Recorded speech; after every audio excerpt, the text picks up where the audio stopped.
Alright, what's going on, guys? Let's go ahead and do this. Let's begin our morning live stream here. What's up? If you guys don't know me, I'm Follygon, and we're gonna be doing some stuff in ZBrush. We've been playing around with our stylized female anatomy here for a little while.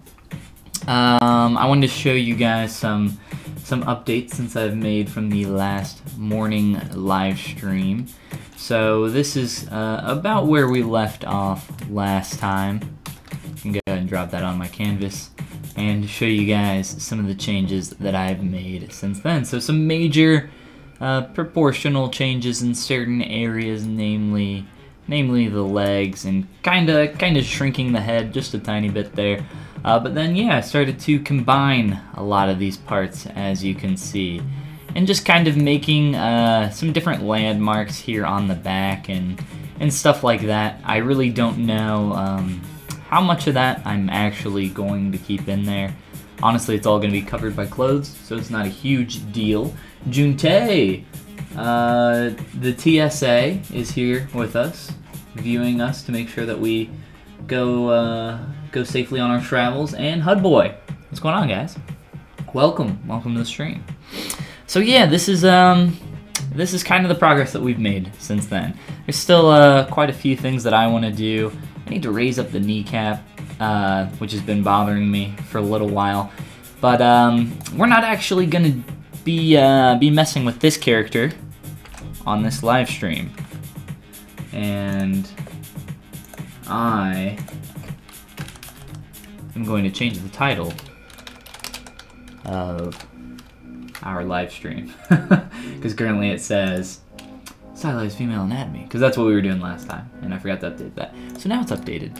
We are going to be working on, if you looked at the thumbnail, I just updated the thumbnail a little bit ago as well. Let me grab a couple of these. But yeah, a few of these as reference, and we're gonna try to kind of create like a little low poly store, little Japanese storefront, something like that. But yeah, I just grabbed a few of these off the internet, and yeah, I think it'll be fun to kind of play with and break our streak on the character stuff for a minute. So that's what we're gonna play with today. I'm gonna keep all of those over there. Close all my female character references that we don't need. Flame Striker, welcome. So I like this one a lot.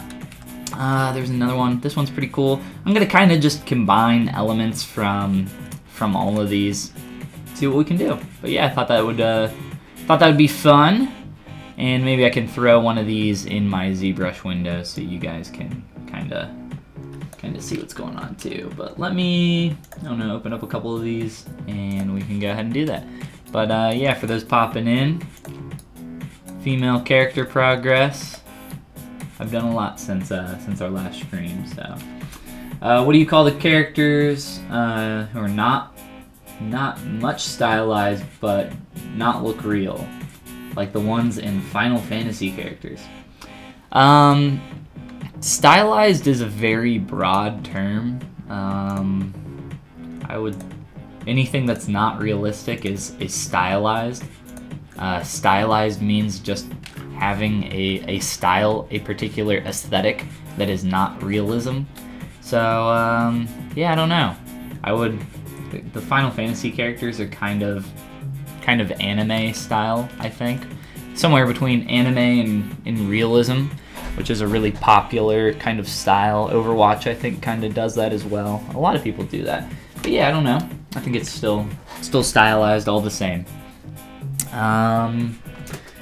Let's see. Alpha Katie, semi-stylized, stylized 1/4. Yes, exactly. So I don't know. Everything that's not real is stylized. You know, that's what that word means. A style is applied there. There is an aesthetic. So yeah, let me import one of these little homes for us to keep and peep inside of ZBrush here. And references. and we'll do this fun one because I like this one a lot. Let me rescale that. Gonna just drop that up there. But yeah, I guess let's grab us a cube and get to work. So I'm not actually going to use this cube because this cube is a big old poop. We don't want this one.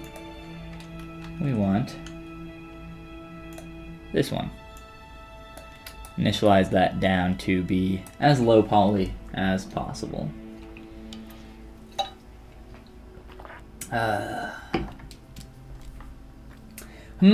Says Flame Striker. Stylize is where the work will be. Realize can be achieved cheaper with 3D scanning in 1/10 of the time. So practicing Stylize more will take you further. I don't know if I agree with that. I think they're both very valuable, you know? I think there's value in practicing stylized characters and also value in, you know, practicing realism. There's definitely value in knowing and understanding the forms of the human body, but knowing them and being able to accurately create them from a sculptural standpoint, I think are different things. But yeah, there's definitely value in that. I don't know if there's more value.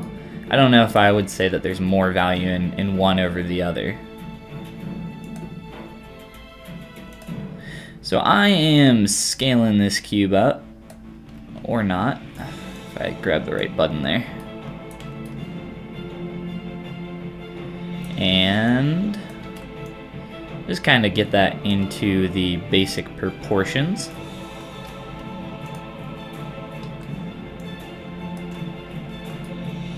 Whoops. Of our little Japanese storefront here. And there's, if you guys didn't see, if you're just kind of blooping in here, this image is so big. Scale that down. So yeah, I found a few of these. I want to kind of just grab elements from all of these. This was I saw this and I was like, oh, that would be fun to do. And I was like, oh, let's look up a couple more of these and see what we can find. But yeah, I like that one a lot. I like this mainly just because it's very colorful. Maybe we can look at doing some brick stuff. I liked that about this one. I liked that this one had like a couple signs outside that were fun.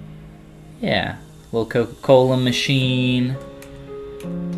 No, let's see what we can do. Let me, I guess, open up a couple of these on my other monitor.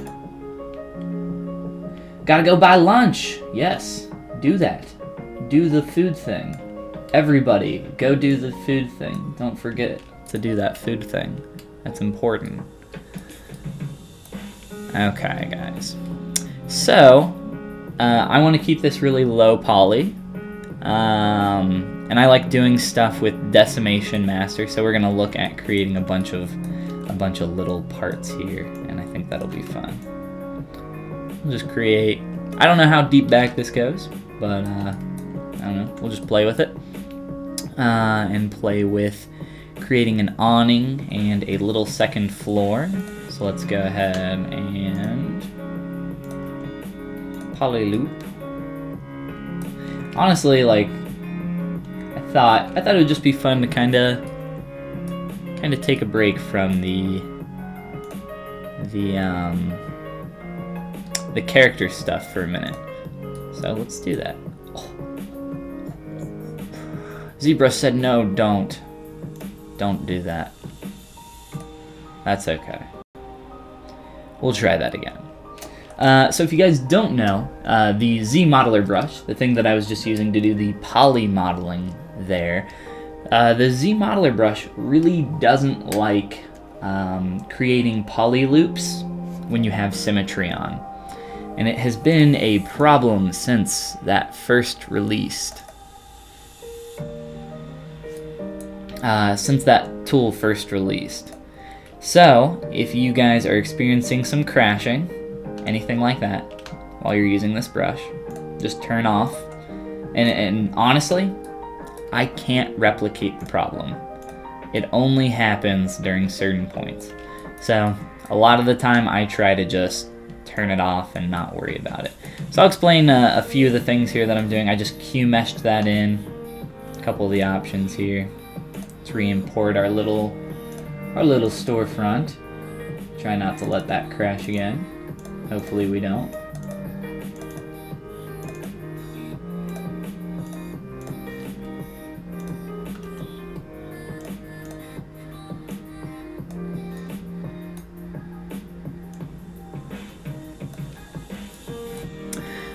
So yeah, trying to create like a little balcony up top. Maybe raise that up.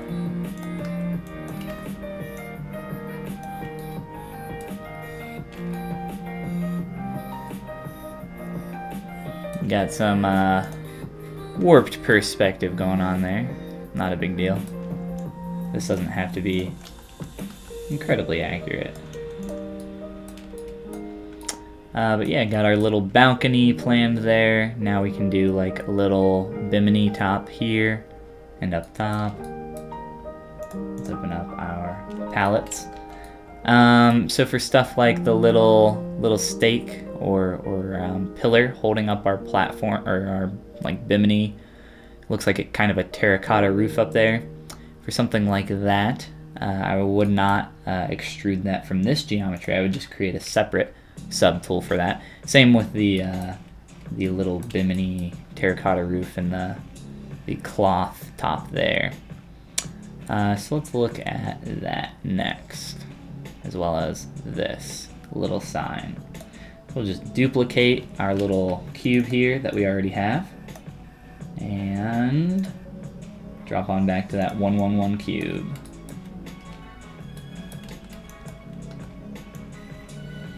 And start playing. Mooshing stuff around, as we do. We are professional ZBrush mooshers.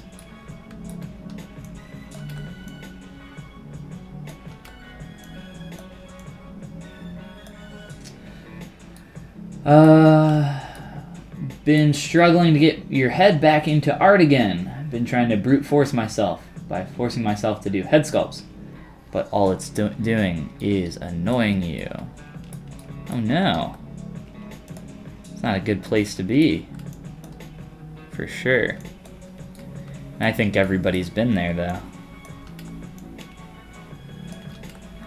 Everybody's had those situations where, I don't know about the word art block, because that's not something I experience too much anymore in like a wide sense of the term. But I've definitely been there, you know. Needed to take a break, needed to get away. And I'm sure lots of people have. I'm sure almost everybody has been in a similar situation. Sometimes that is the best answer though, getting away. So I'm just kinda quickly mucking about.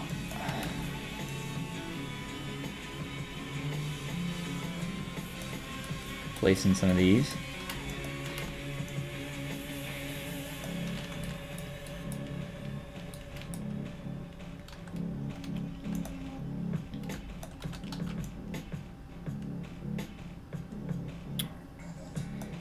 He's like leaning out there. Why can't I rotate you?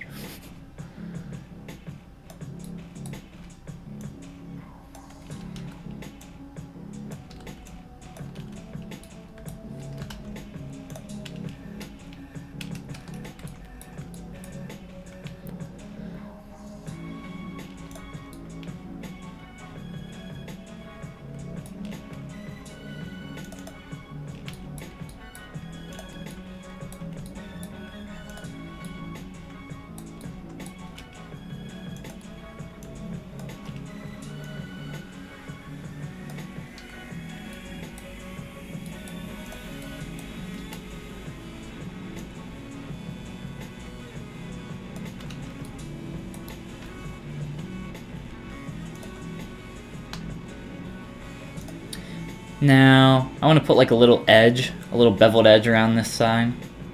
And I believe there's like more than a million ways to, oh my gosh, come on. Cooperate. There's like more than a million ways to do this.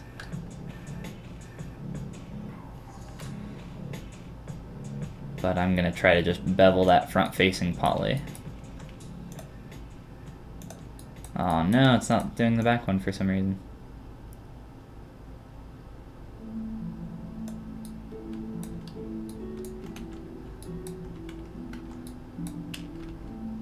Yeah, I'll just do the front. And then do like a little extrude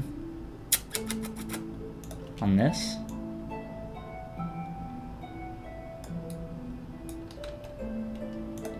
Now if I do a smooth operation on that, it's gonna mess it up. I don't know if I'll do a smooth operation on really anything in here. I don't know, we'll play with it though, if we want to. But yeah, there's a quick way to get a beveled edge. Shay, make a bunch of trash models. Funny, crazy fast sculpts that you throw away. Going right to an accurate, detailed head can be intimidating, and ZBrush certainly has a warm-up time requirement, unless you're Whistlesbach. I don't know who Whistlesbach is, but yeah, I think that's some sound advice. Doing lots of, I think taking some time to do quantity over quality every once in a while can be very helpful. So I kind of want to inset this little storefront here up top, a little bit like we have up above. I don't want to inset it as much. I don't have like a 3/4 view here, so I don't really honestly know. So what I can do is just kind of try to move these out so that we have a little bit of some wall action going there. Insert a poly loop here. Slide it up. At least enough to get that edge there underneath our sign. Turn perspective back on. And Q-mesh.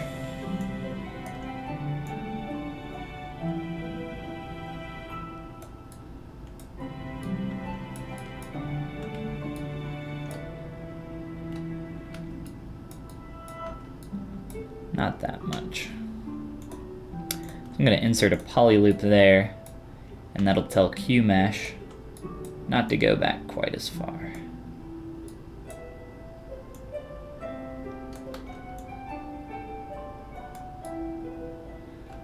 So there we go, something like that. So there's a little bit of, you know, this inset area barrier against the wind and the elements. And then we have the little bimini roof up top. And we'll just duplicate this guy. Step on back. Whoop.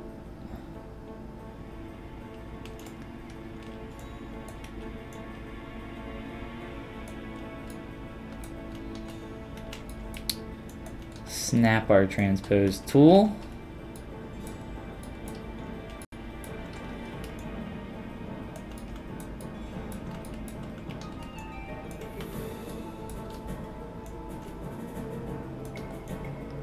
Make that a little bit longer.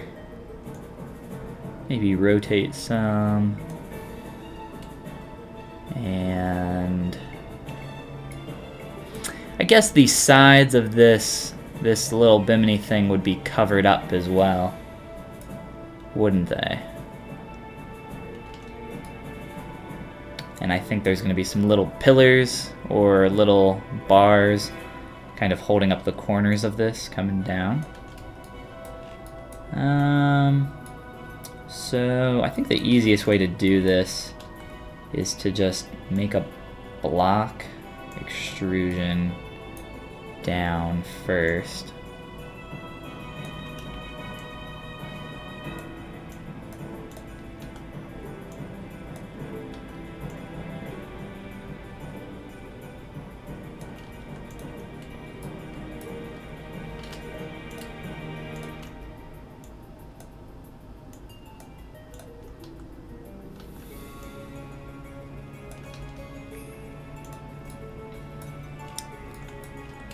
I also need to leave some room there for this edge, which I want to extrude a little bit here.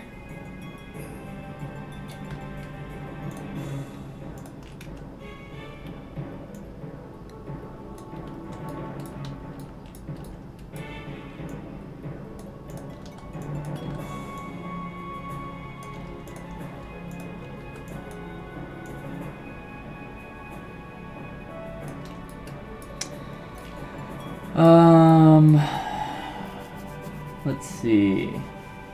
This guy, Asian market front. That's interesting. Never tried environments. And HUD Boy's back.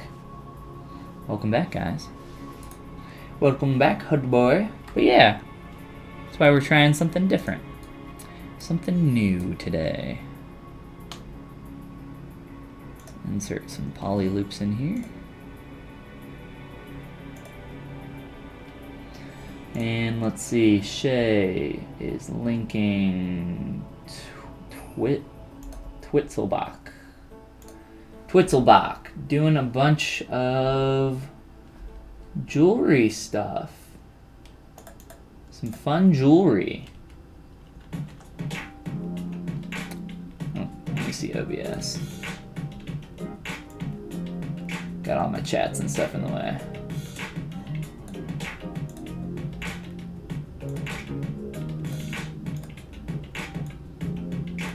Works 12 to 16 hours, so no warm-up required.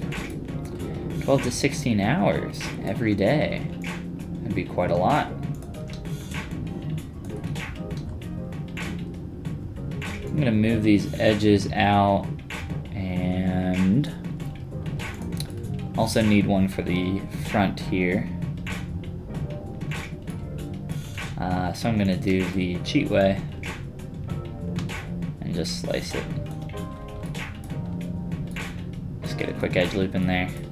And then all I have to do is, you know, Q-mesh these. As we do. Or... well, yeah, actually, let's do Q-mesh them. Keep a little thickness here. Give a little edge there so it knows where to stop. Thank you, ZBrush. Z-Modeler, guys. Z-Modeler. I didn't even have symmetry on.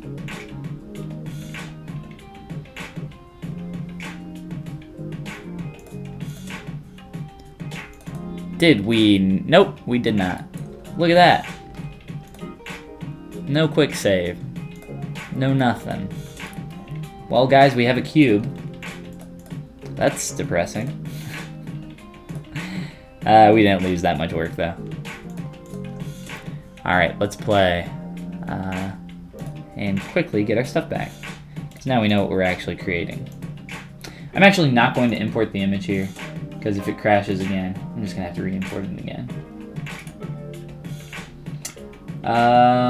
Shay, are you making game asset? No.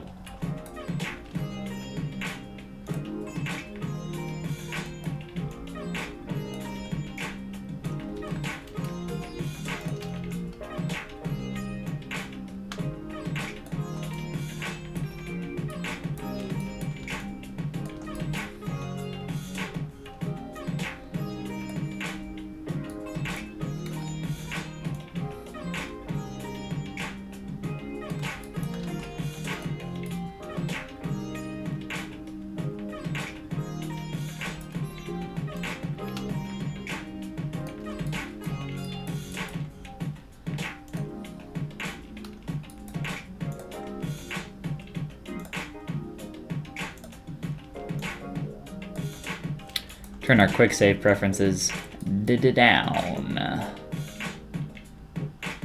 And maybe we can get a quick save in there actually.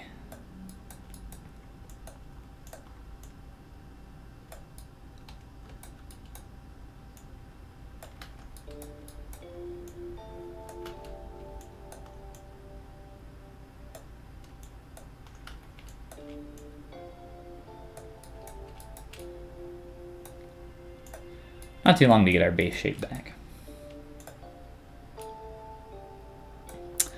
But yes, what all do we need? We need our pillars.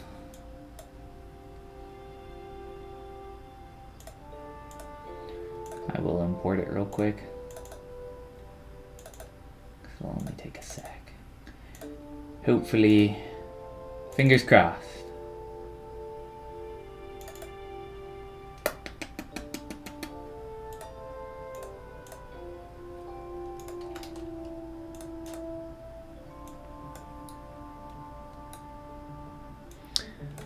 I've had a lot worse crashes and lost a lot more work than that, so I'm not worried.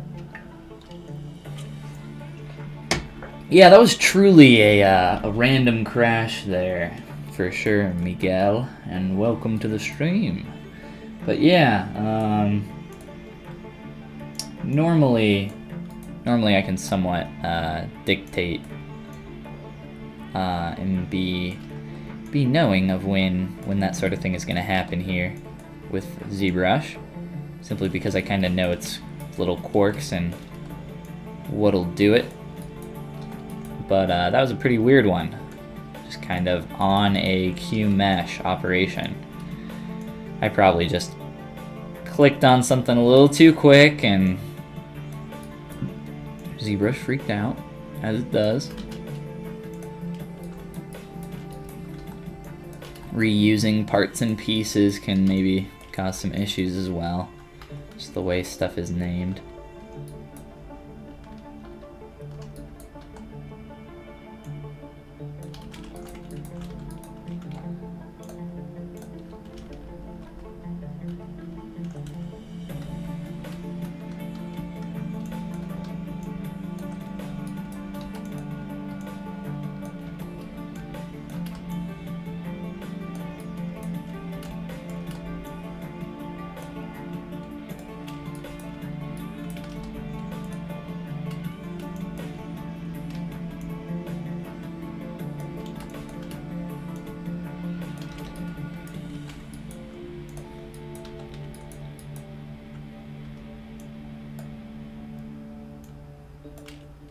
Gonna Q-mesh again, ZBrush. Don't freak out on us.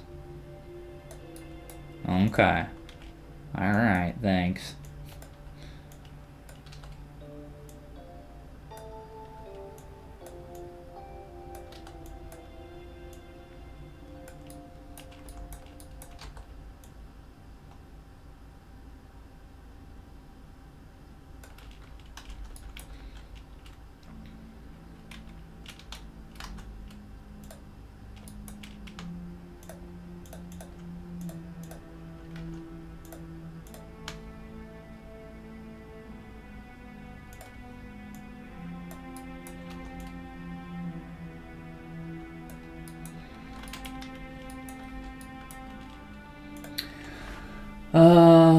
Blame solar flares. I used to always crash on slicing groups and visibility stuff. Yeah, I've never really experienced that too much.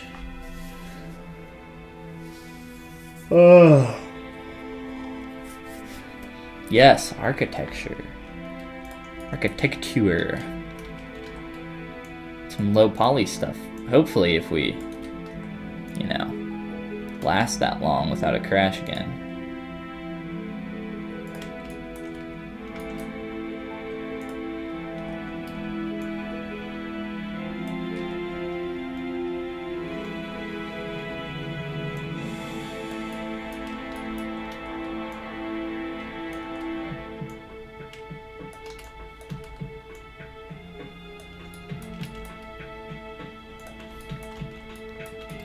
Alright, see, we're already back to our Bimini top here.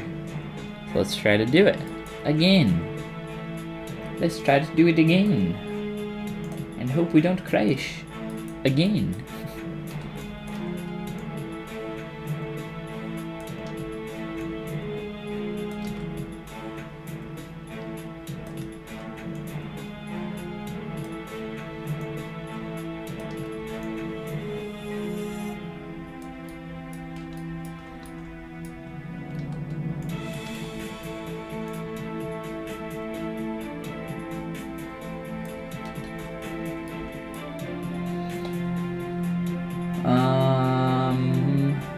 Let's see here.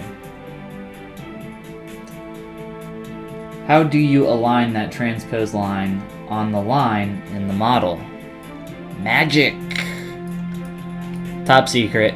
Can't tell you. Very sorry. I would love to share it with you, but it's a trade secret, so gonna have to cough up some major dough for that one. No, it's very, very easy. The transpose tool, this amazing thing that nobody really knows how to use, so they don't take the time to learn it, is much better than the 3D gizmo, in my opinion. You can snap it to vertices. See how it's wanting that red line to snap to a vertice? It also snaps to faces. So if I click on a face, it aligns to that normal of that face. Now I can scale and move it along that face. It snaps to vertices. So I can snap from that vertice to that vertice. Or I can snap from this vertice to this vertice. And it's aligned perfectly with that line, or what's called an edge in 3D, which is what you're referencing there. Pretty easy. All right, here is our dreaded Q-mesh operation that caused us to crash on our last attempt here. I'm creating very ugly, dirty poly loops in this, and that's okay, because really it doesn't matter. Q-mesh, okay, doing some stuff. Let's try this way real quick. Come on, step for me.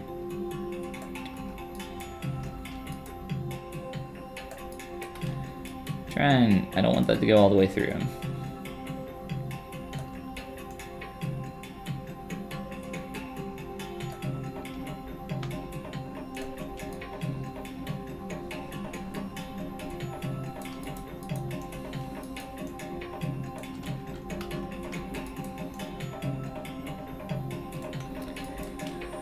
Holy.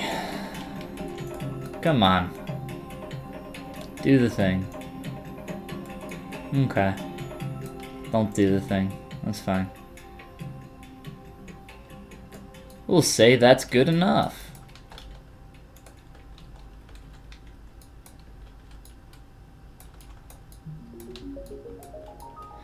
I need to move some stuff around.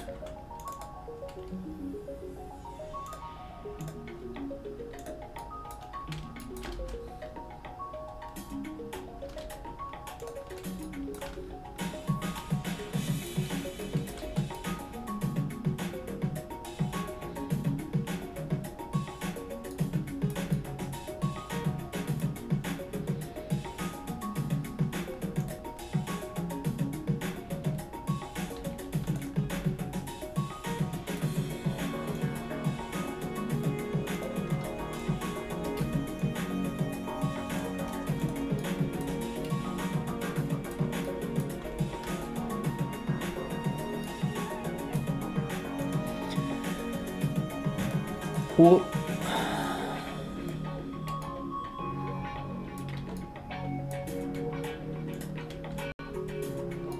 Didn't mean to BPR that. I meant to turn on perspective.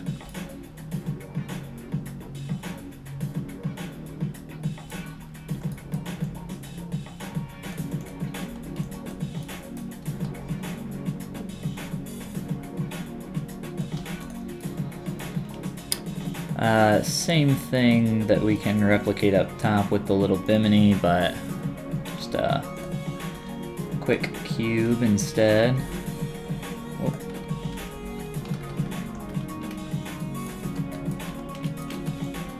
Just duplicate and reuse all our stuff here.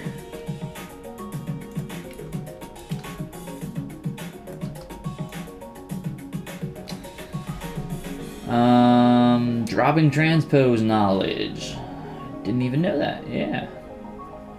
Use the gizmo to move entire objects, but transpose to adjust objects. Thought you were serious about the trade secret? No. I share all the stuff I know. No worries. What's the difference between transpose and transpose master? Transpose, this is the transpose tool. Transpose master is what I just activated to modify a bunch of subtools all at once.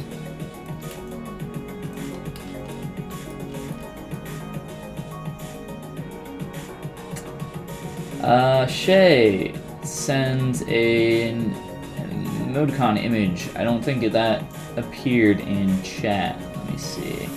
Yeah, it doesn't look like it's working. Whatever you attempted to do, whatever sorcery you've attempted has failed. Let's see. I clicked your link and it's a black web page with nothing. So sorry. I don't know what. Looks like maybe some kind of emoticon. Version January 11th 1.0. Having a lot of issues with transpose master, not recognizing your mesh as a T-pose mesh, or not transferring my pose back. I don't know, there could be a lot of different issues that could cause that, and I can't really go over every single one.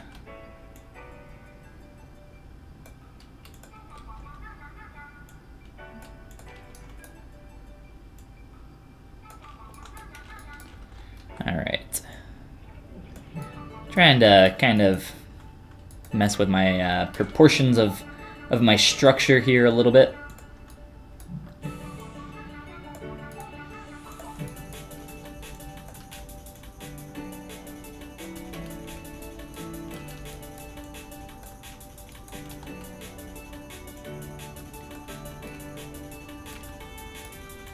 And our little roof, we can maybe do some cool, nifty little tiles there. It looks like, actually, this chimney is like between the roof there and the sign post.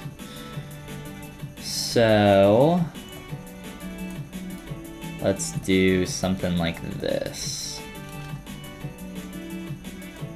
We'll like extend this little part out more.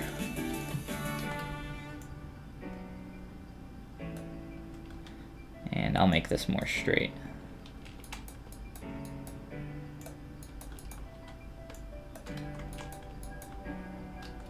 You can also make things perfectly straight with transpose if you align to a normal.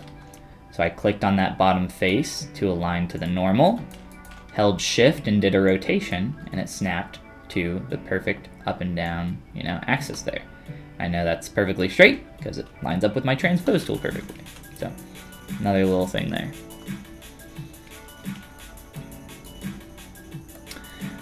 Okay, so we've got our little bimini shimshimini top here.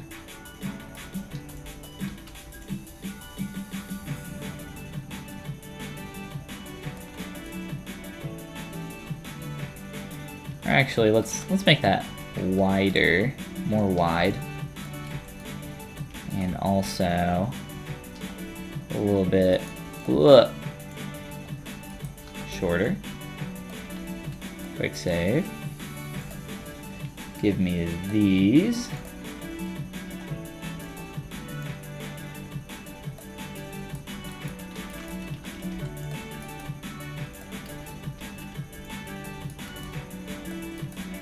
Realign these by doing the same tactic that I just showed you guys. Whoops. So now, it's perfectly straight up and down again.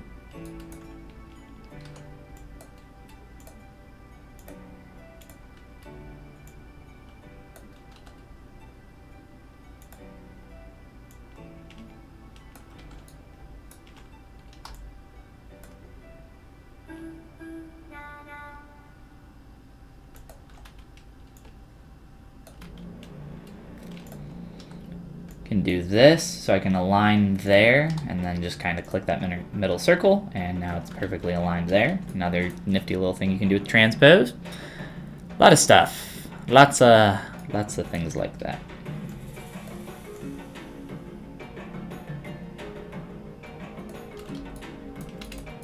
Let's create like a little ground plane here, I guess. Little sidewalk.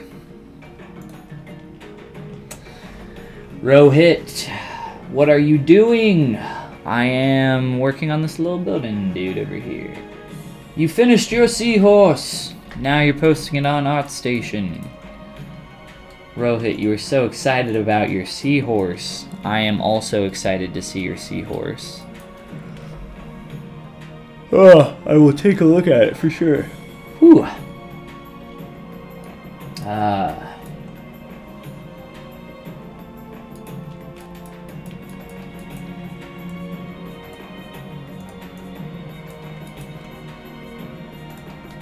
Transpose.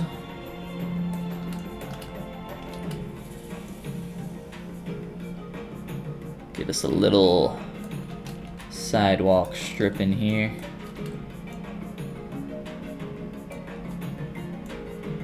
Well, actually, let's just do this.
Keep on doing that instead of hitting perspective.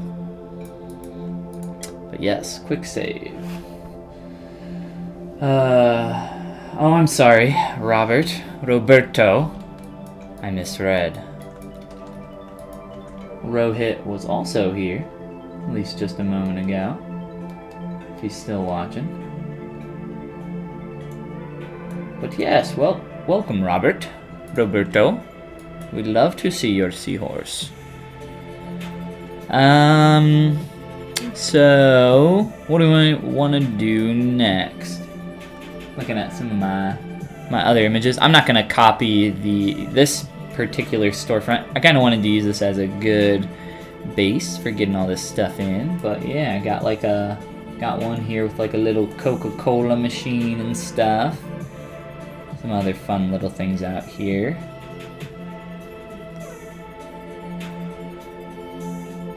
Oh no. And I had one with like brick in the front, which I really liked. I thought that was fun. You can play with that. Where'd you get the reference? Google Images. I just searched for like Japanese storefront or something like that.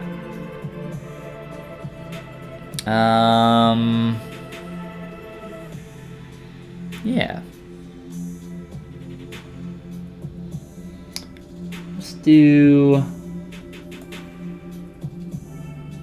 Ooh, I kind of like the stairs on this one.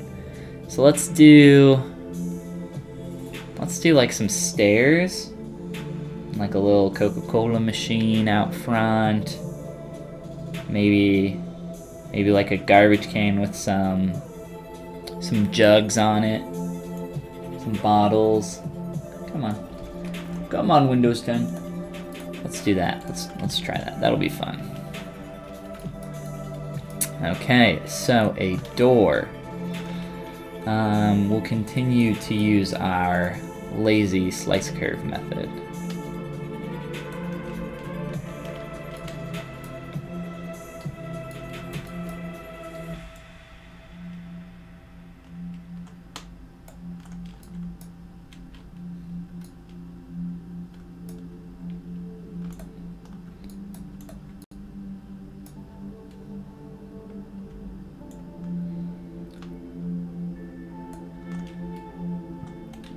And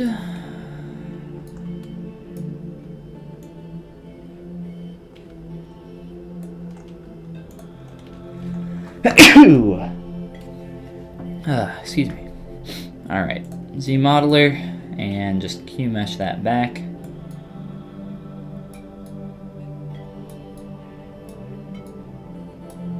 And whoops. Mesh that back a little bit further, just so we have enough room in there. And I'm gonna create some quick stairs here. So I want the stairs to fit inside of this little piece of geometry here. So I'm gonna try to use this to help me make my stairs.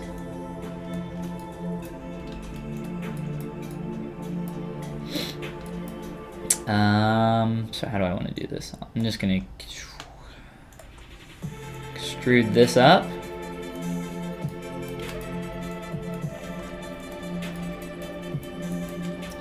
And delete all the extra crap.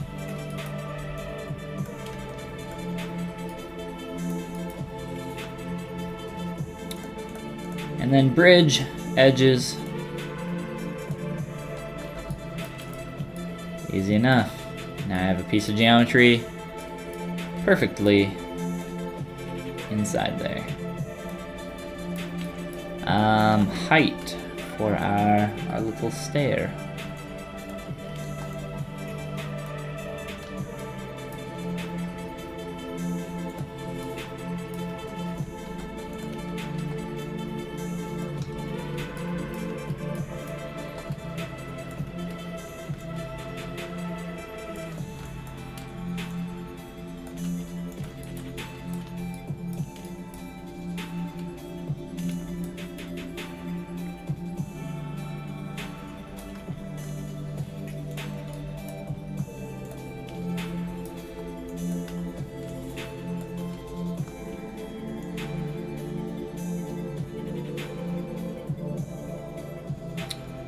So we could use, I don't know if you guys are familiar with array mesh, but we could use array mesh to like cascade this up,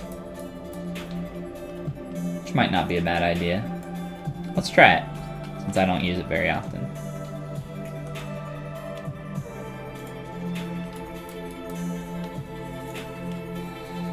Array mesh, repeat 10 times, 9 times.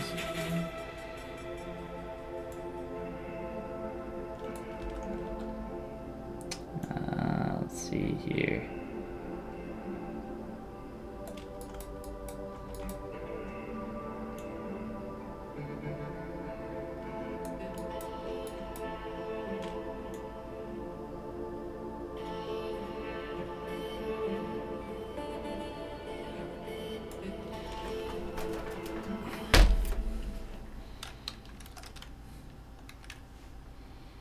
Try -8, and here we'll try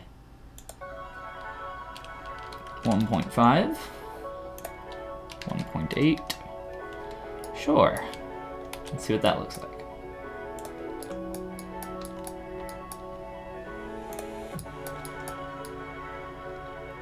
Okay, let's repeat that more times.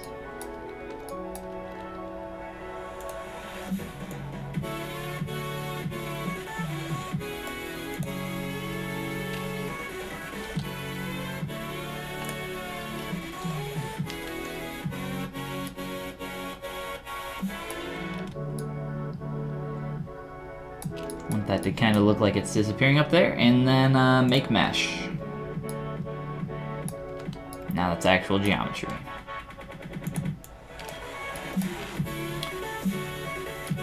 So I don't know, I might have been able to do that faster manually, but fun to play with some new tools that we don't use very often. Okay. So we have our stairs disappearing into no man's land. Let's try to do like a little Coca-Cola machine or something. Little vending machine.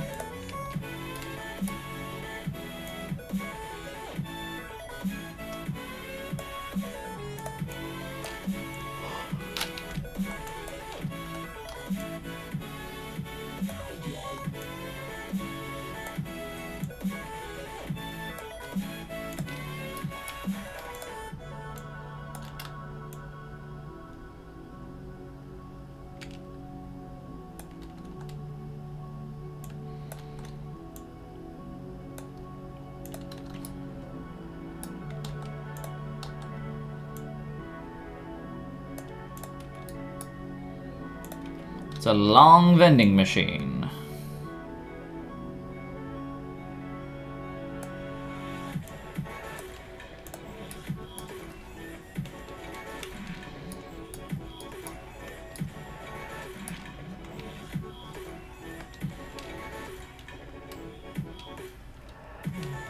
And we'll do like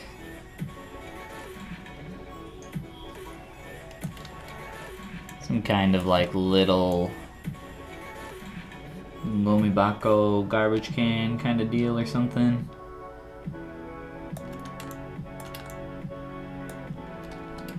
Next to it.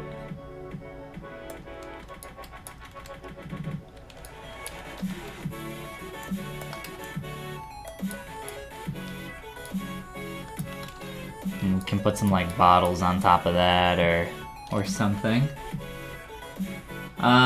Array mesh is better than duplicating stuff, doing it manually, and merging the duplicated subtools. Yeah, I don't know. I like kind of manually doing stuff and having control over every little aspect of it. Let's try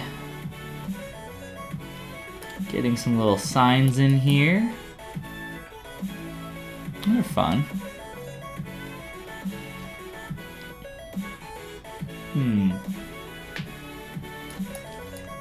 Let's get like another thing in here. I don't know what this one will be, but it will be a thing. Very important thing. This will be a milk machine. And this is a bathhouse. Gotta get your milk after your bath.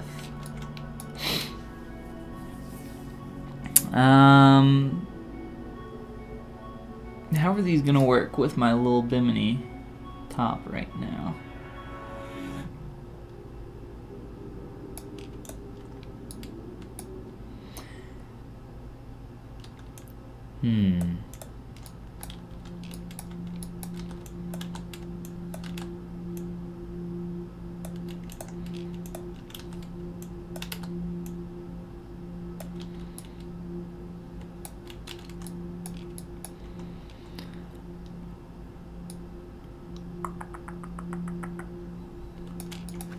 I don't know how I'm gonna do that.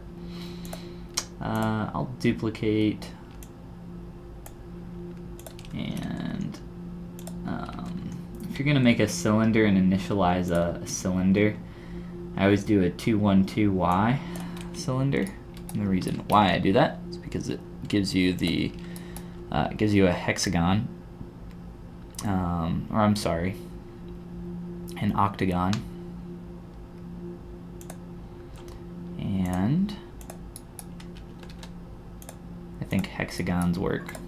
Hexagon, I would say, is like the lowest level of edges you want to do for a cylinder. But I pretty much do this one just because 2 is the lowest value that you can have in that initialize that's actually going to give you a cylinder. Just crease the edges real quick. And lengthen this real quick.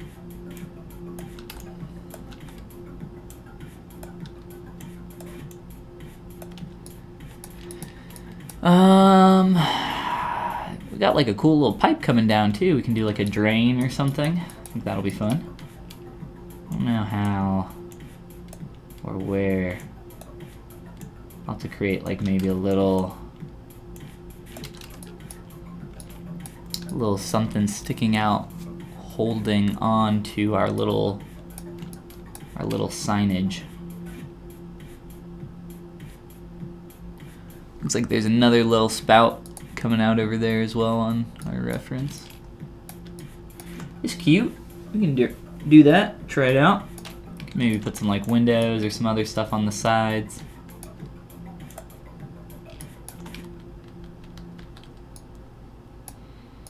Ooh, these guys don't seem to be touching the ground.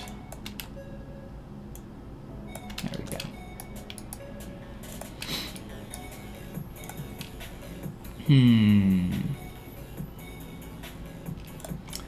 I guess let's just do like a little connection point or something. I don't really think the 2D Illustrator gave much thought to how that physically worked, which they don't need to by any means.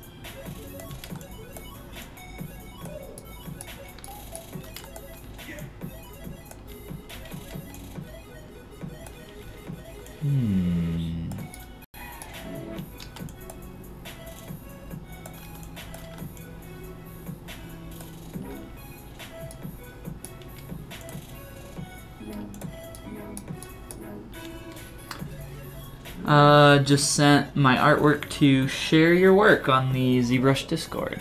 Very cool, man. I will check it out. Roberto, not Rohit. Check out some seahorses. So yeah, we got like a little pole here, and we got a couple rungs, and then the little flag hanging down. So I'll show you guys some ways we can achieve that. Actually, I'm just gonna insert a sphere to end cap this. Can insert geometry on an endpoint on a vertice fairly easily.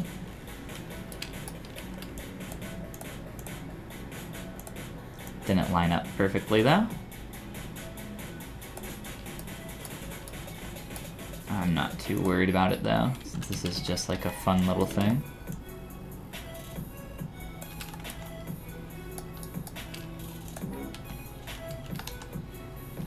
And then for the little rings holding on, we'll make one and then duplicate it. Do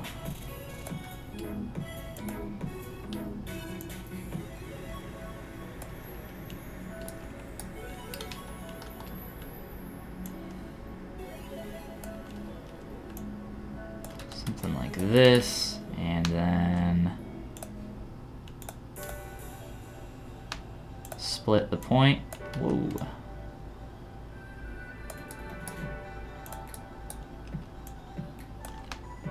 And Q mesh through it. Ta-da!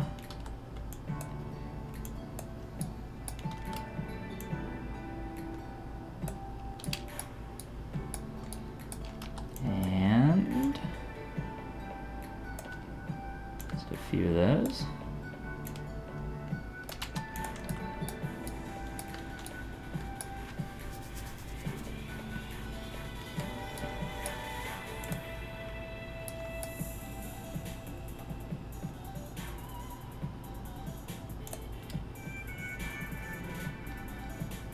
And I was gonna make like a connecting point for the little flag there, but I don't care as long as it looks like it makes sense from a distance. That's good enough. And having a lot of little things makes it busier, and then people won't even notice.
So I want to get this to subdivide to smooth it out, but I want it to still like retain the major shape of this square.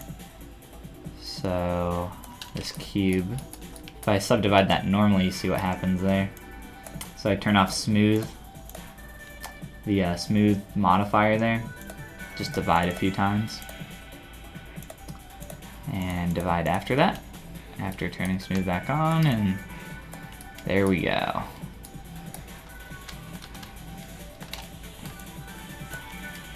A little high in poly count, so we'll drop that down.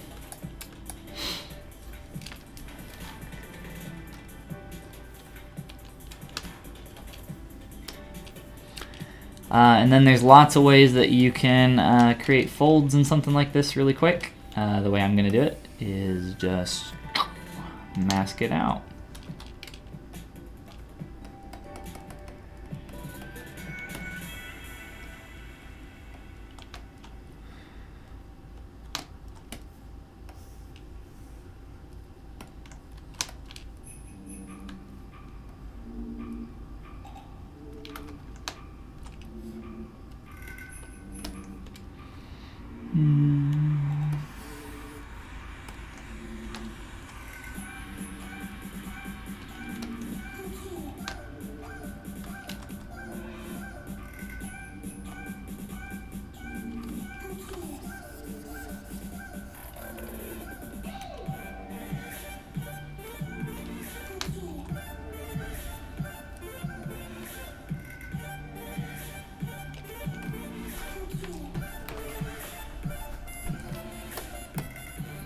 Doesn't need to be anything crazy, just enough to get the idea across.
Some quick little variations in there, and that should be good. And then we can just duplicate it and tweak it a little bit for our other one.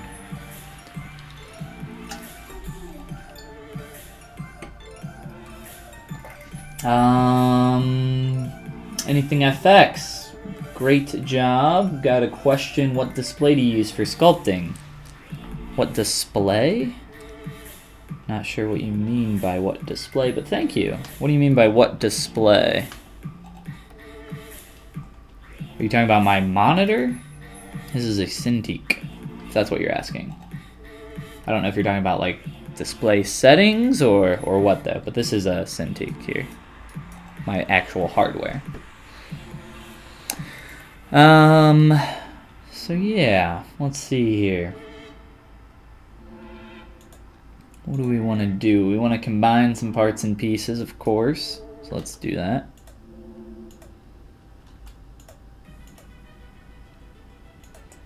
And we can combine down with that. What monitor? Ah, okay. Thanks. Absolutely. Yeah, if you want to know the exact one, look down in my description down there, and there should be, scroll down, it says questions about my gear, and then there's a link to my shop, which has all the gear that I use there. Not my shop, just like an Amazon list that I have saved with all my hardware that I use. So if you want to know the exact specific model, it's all on there. All that jazz. But yeah. So let's rotate this guy out. Just kind of ploop it in there very roughly. Ploop, again, for those wondering, very technical term.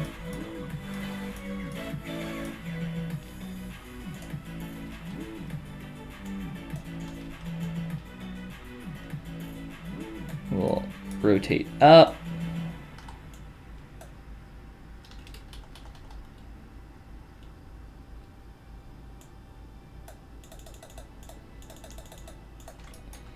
Try to let gravity do its thing here a little bit.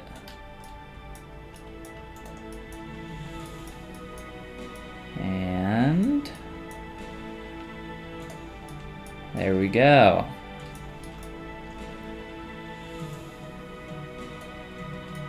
Let's grab this little box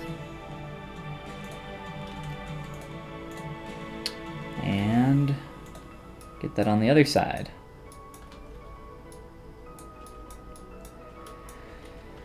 And try, let's see, auto groups, I guess.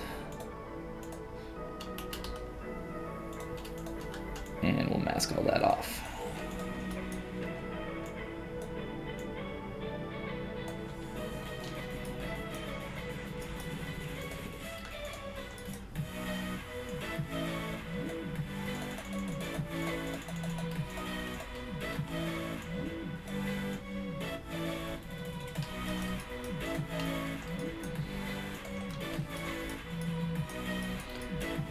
Quick and dirty. That's what we're looking for. And honestly, I am going to decimate those flags anyway. Because we're looking for that low poly feel today. So that's why I've kind of exaggerated those forms. So we're going to come up into decimation master. Drop this down to like 1%. Do a pre-process current.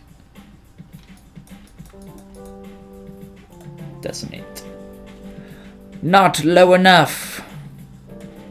0%. No.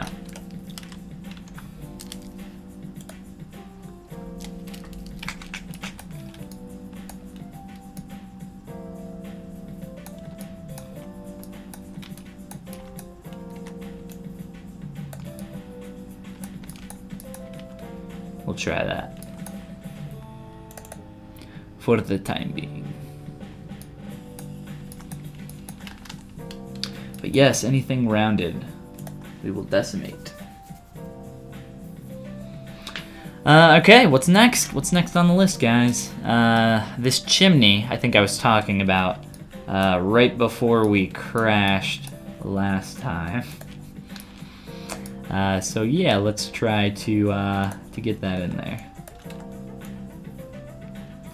Try to create a little bit more room here for that to exist.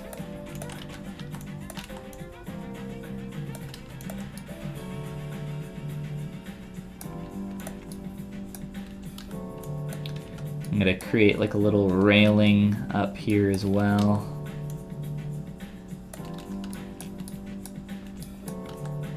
Let's move this back.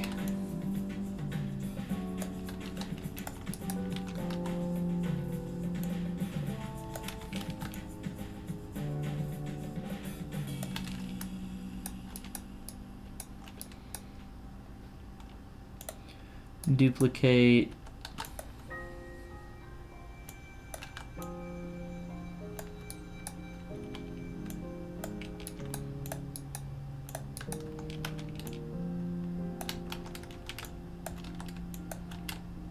Remember, I can rotate and snap that normal to align perfectly there.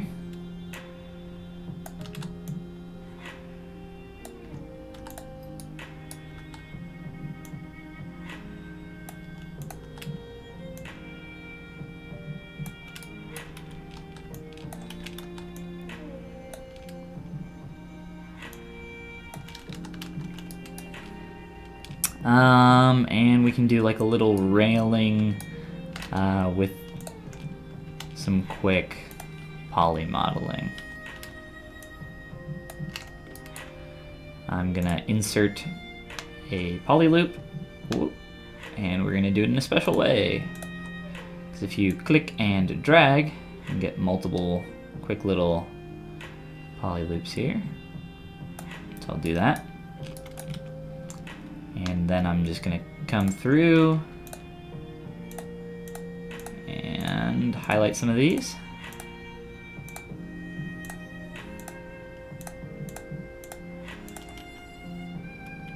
And Q-mesh. Got a straggler. Whoop. Doesn't want to go away. Delete a single poly. There we go.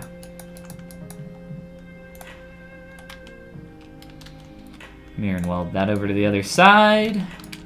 And we have a nice little railing up top.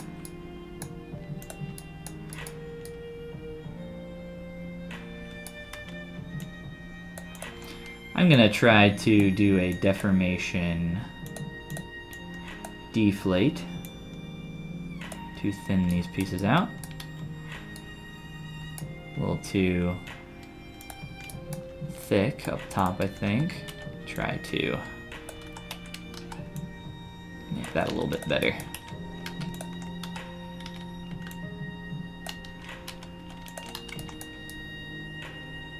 Whoa.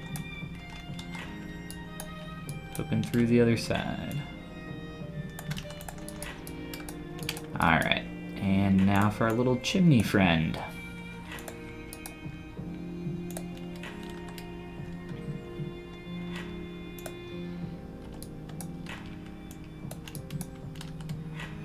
Reusing all the pieces.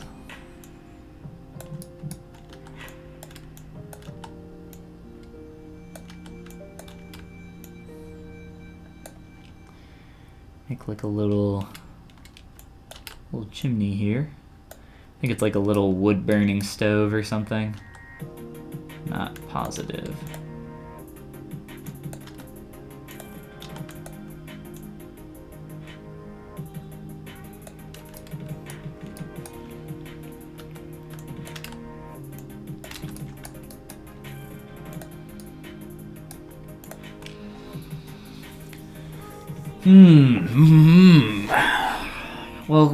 Welcome to the people just popping in as I make weird noises.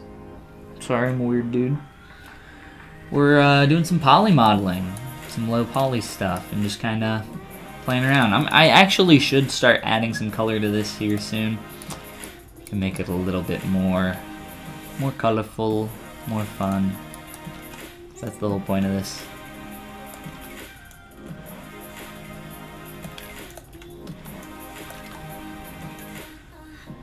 I'll do that here shortly. Taking a break from the character stuff for a little bit, which we still have here. If you guys haven't seen me doing my stylized anatomy stuff lately, there's a few past streams of me working on this. So if that's something that interests you, those are up on my YouTube channel.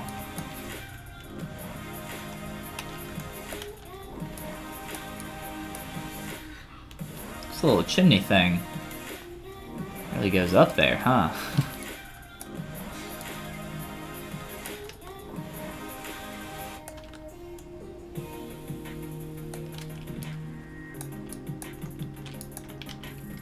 So I imagine this being like, can't see this side of it, but I assume it's like a little wood burning stove or something.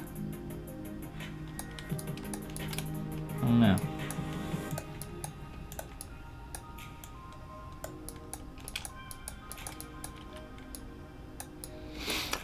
So yeah, then we got these little kind of beveled extrusions and one big one at the top. This stuff is always fun, I think. You can play with that. So extrude. I'll just kind of scale this. the way that I would do that really quick, just to get that shape. And if you want to make something look more complicated when you're doing hard surface stuff, the secret is to just add a crap ton of bevels. It's true.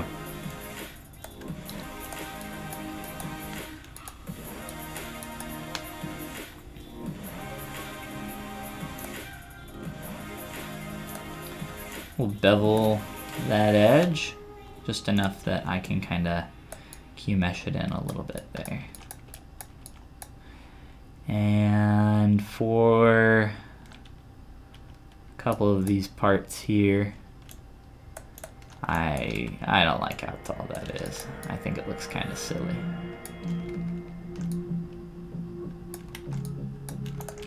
But we'll still add in a couple of these rivet things. So yeah, we'll just kind of throw in some poly loops where we want them.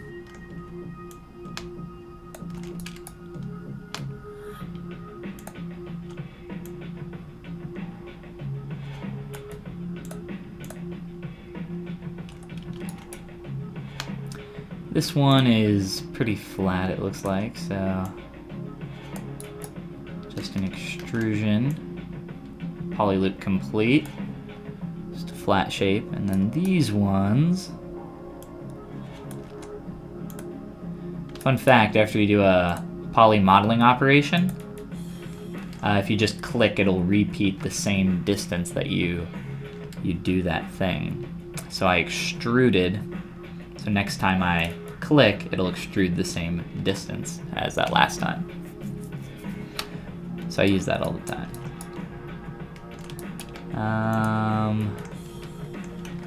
I want to select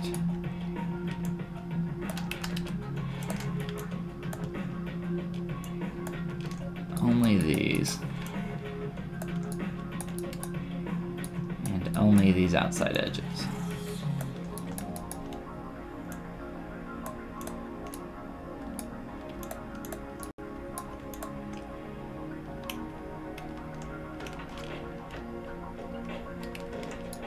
Might have. Okay. We're good, I believe. Pull that out. Ooh, wait. Oh, no, it did work. Okay. I was looking at the wrong one. And then...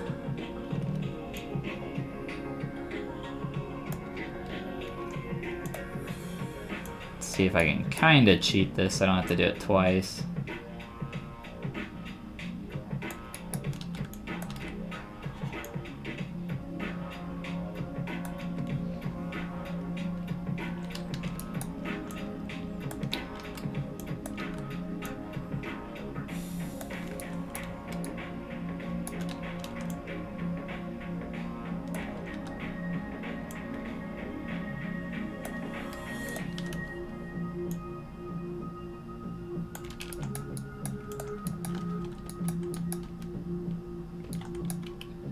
Doesn't have to be super even. I'm not too worried about it.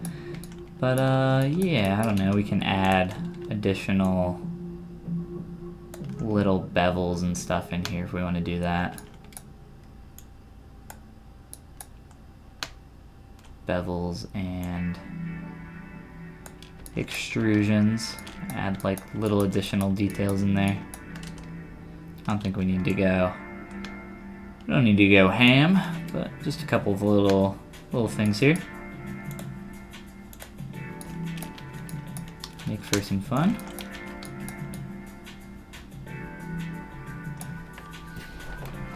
Reflections in my monitor are making it tough to see. But yeah, just coming along. Quick save, of course, so we don't get another crash on us. And what should we look at next here?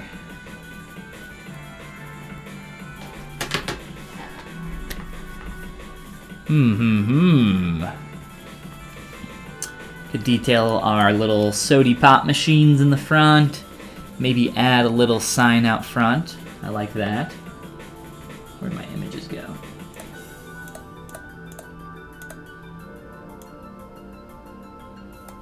Got these as well. I like this sign and this one. I wouldn't mind creating these out front.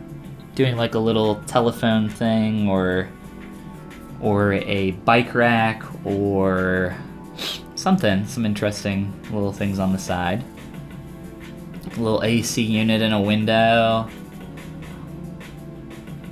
A big building sign hanging from the edge. That would be really cool. I think just like a lot of this stuff to make it look more busy and more interesting. And then we can add some colors as well while we do all that. So I like this sign. I like the AC unit, some of these signs, some of this stuff. Maybe we do like a quick little bike. It wouldn't be hard to make like a low poly bike or like a Vespa scooter thing. Let's try a few signs here. I feel like I'm listening to Sonic the Hedgehog music.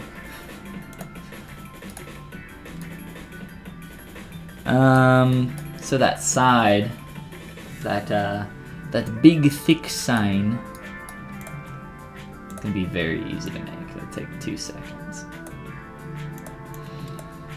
Grab us a cube, as we do.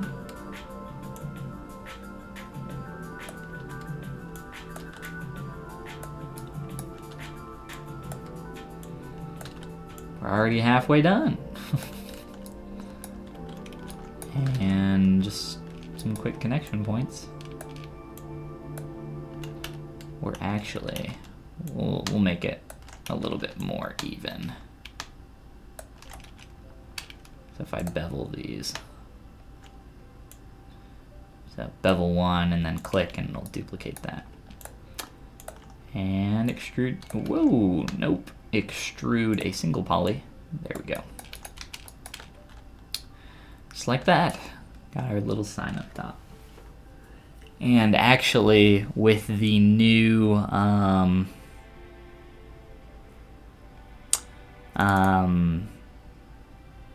text 3D and vector shape tool, so the new text tool, we can actually get some like actual kanji or katakana on here, which is what we got here.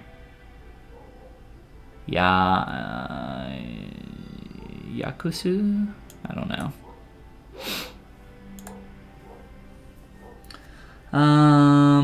So I think I actually have some like kanji from my Kumadori character that we can just like ploop on there.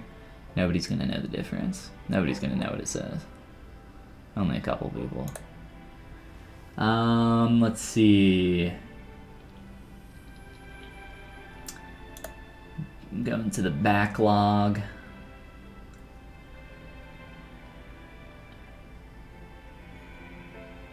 Oh no. No. There he is. Now which file is it? Combine parts, the T-pose. Let's try the oldest file. The T-pose file.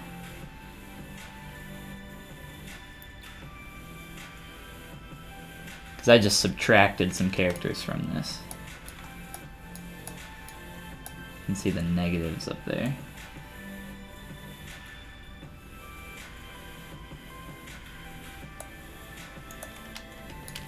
It looks like I dynameshed and did that already.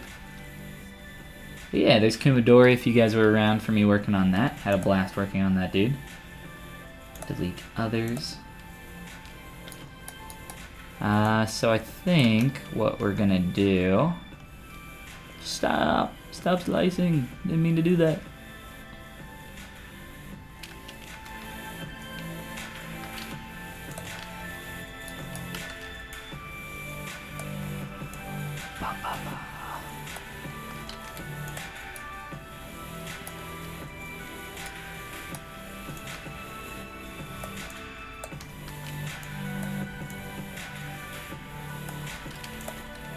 I'm gonna blow your guys' minds.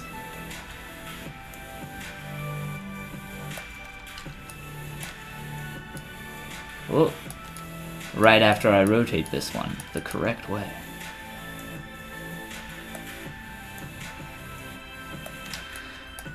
So these were created with the 3D text tool. This is Kuma, the kanji for Kuma, which is bear. This is the kanji for Midori, which is green in Japanese. So what we're going to do is we're going to append those. So we have these meshes here. So I took the 3D text tool and I pushed that text into this shape, and then I Boolean subtracted it. So now we're gonna try to recreate that process to get our text back instead of, ooh, wait. Ah, we have some polygroups on that one. Is this polygrouped? Ooh, it's not. No, neither one is polygrouped. Thought we might have got lucky. No big deal. Okay, so here's what I'm gonna do to extract this. So it's inset there. I'm gonna push geometry into that and subtract this piece as a negative to get that text again as a positive. So a little bit of finagling. It should work out. So let's duplicate. Grab us a cylinder.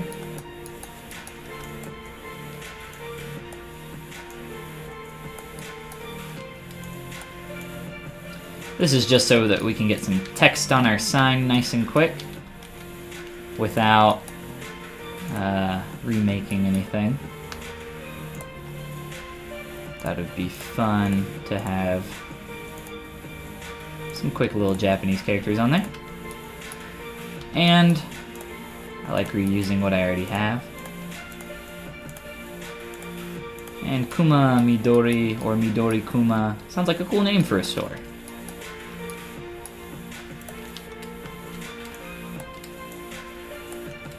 I'm opening up a new franchise, guys. It's called Green Bear. Whoa.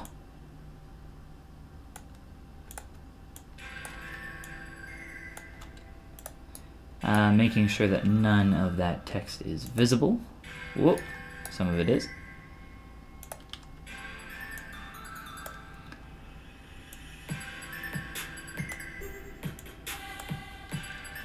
Covering up all that as best as I can.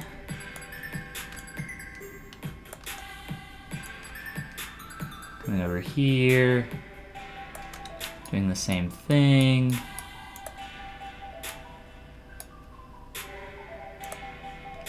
Okay, now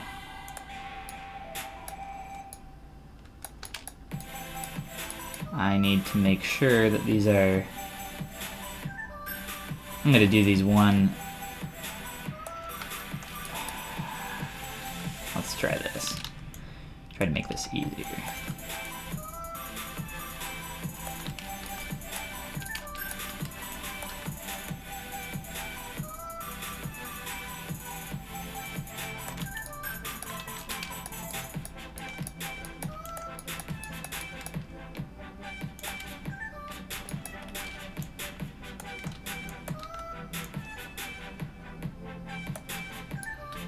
Lunalay, it's been a while. How you doing?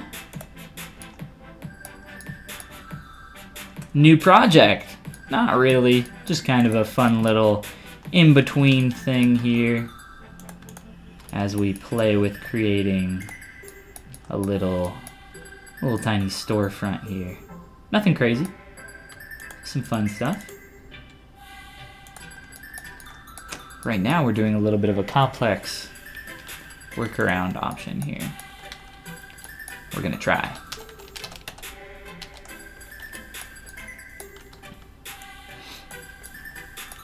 Okay, I'm gonna push this in, push that geometry in, almost to the end there.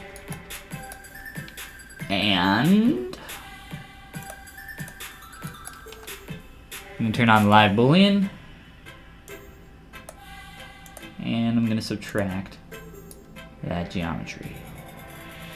What? Crazy. Now we have that on there.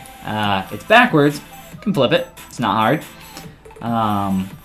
But if we wanted to be a bit old school, let me duplicate this real quick and show you guys something else that we could do to do this. So we have these pieces. I've double turned on, so that means I can see back-facing polygons. I am slicing off the end caps there. Delete hidden. And then from here, I pretty much just want to get rid of the geometry that's creating an edge around the outside here. So any of this, just kind of quickly hide it. Doesn't have to be clean, because it won't matter.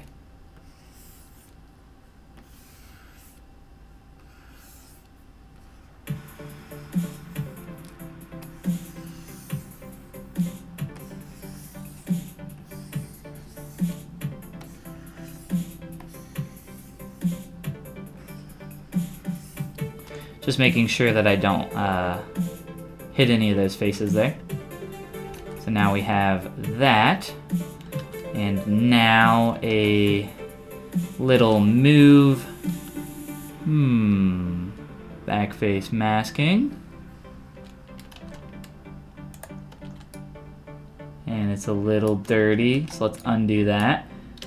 Let's try, I don't know if it'll work, but my whole objective here. So turning off double.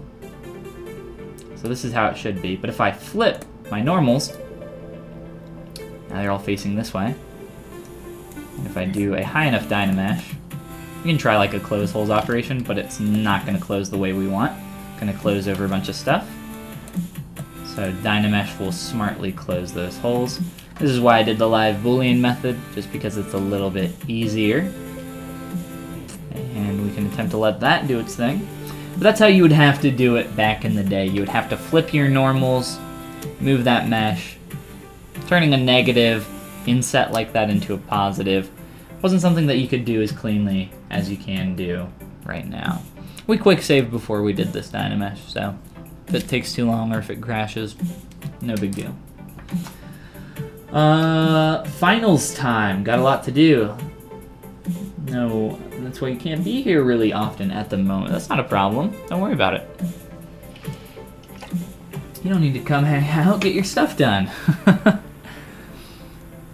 Oh, man.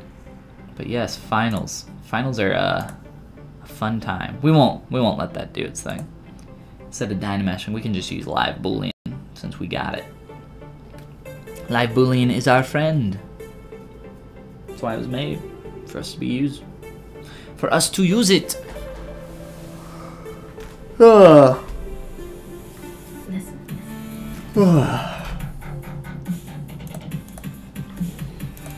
our quick save. Whoops. So that's kind of like an old school method. It would take a long time to Dynamesh.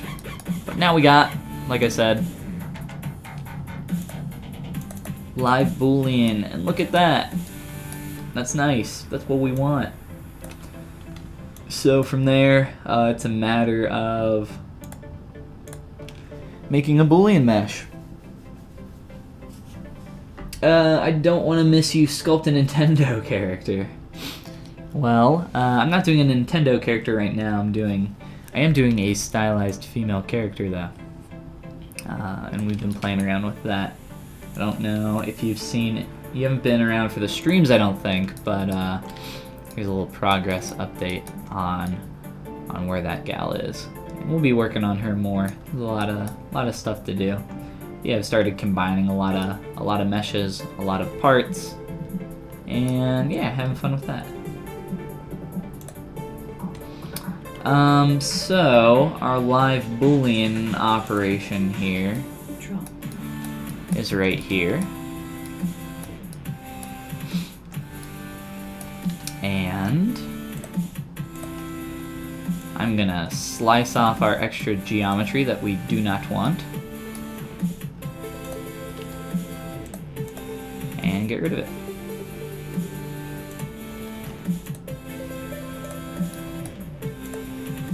Whoop, don't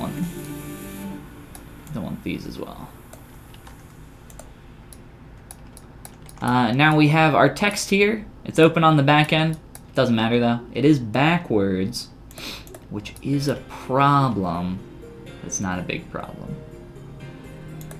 So back to these. I'm gonna delete these because I don't need them anymore. That's what I use to create my live Boolean and append our cool text. What?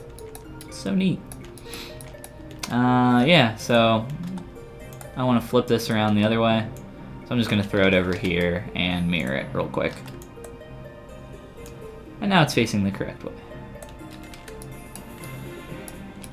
So, boop, boop, boop, boop. And we got Midori and Kuma. So we'll do it this way.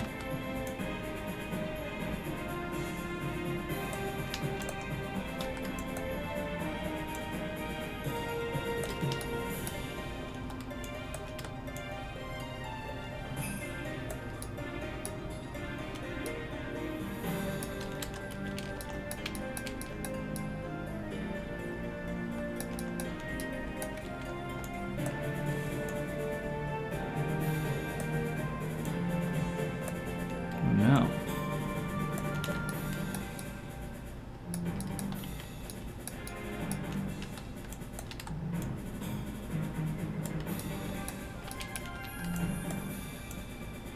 Scale that in a little bit.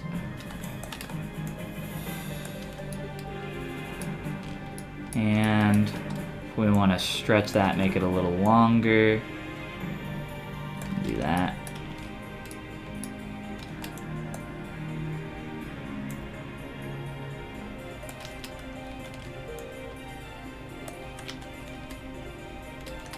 Shrink this one a little bit. A little big in comparison.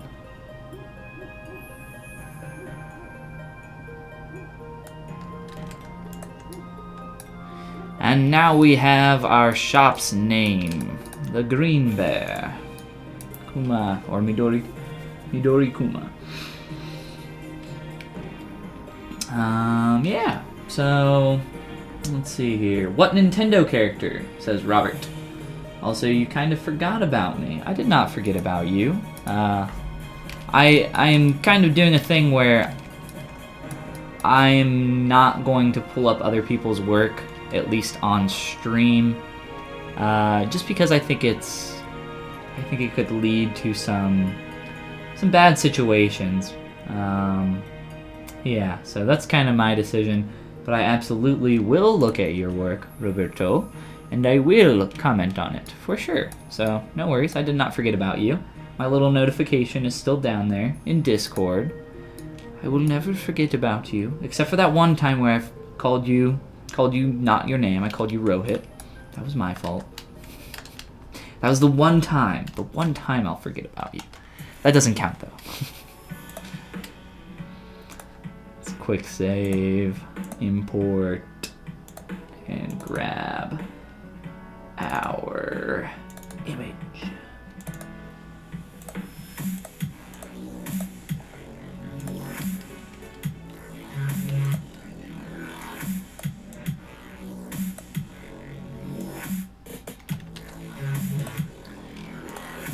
All right.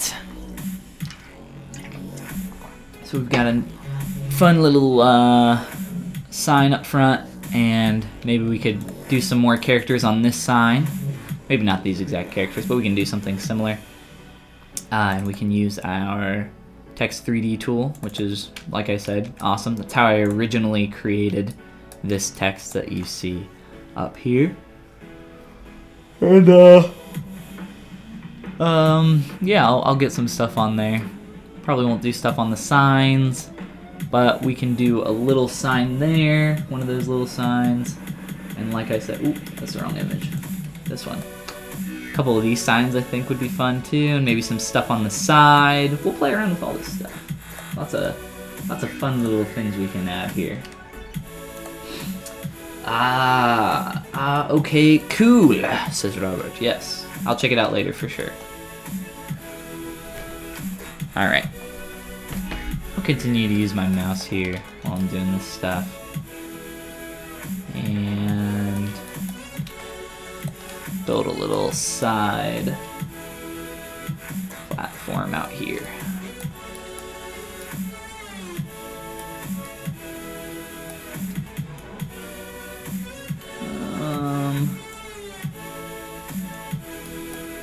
Getting a little crazy in our edges.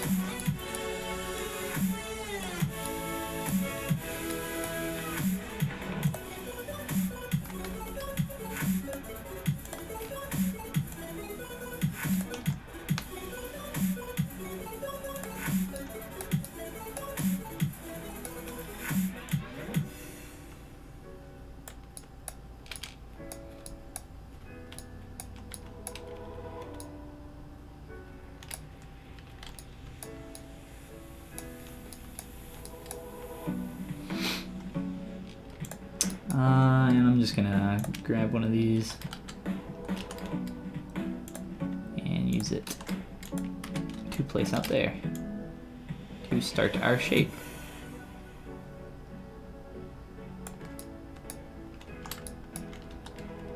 And these are like, I don't know, they kind of look like little, I wanted to do like a bike rack and maybe some tiny little phone, not booths, but I don't know. I'm not entirely sure what they're supposed to be. Nicholas says, I love your tutorials. Thank you, Nick. And thanks for stopping in, man. Welcome to the stream.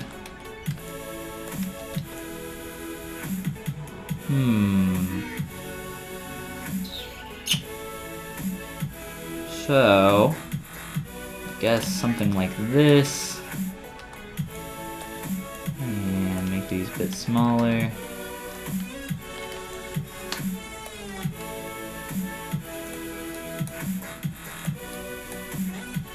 Something like that.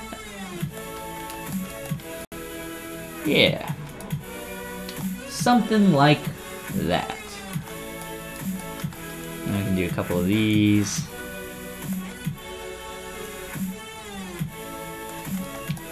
Just some repetitive junk. Do like a bike rack or something.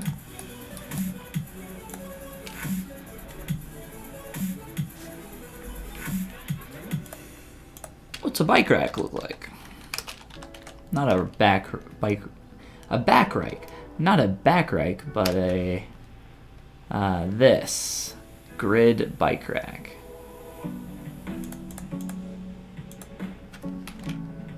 Ooh, that one's kind of fun.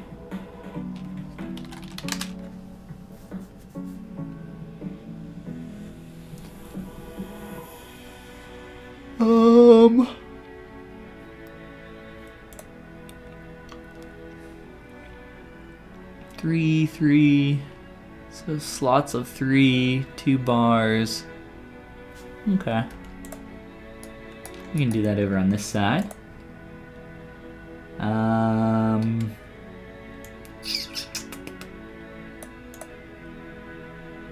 Give me, I'll just make a new cylinder. Initialize 2, 1, 2, cylinder.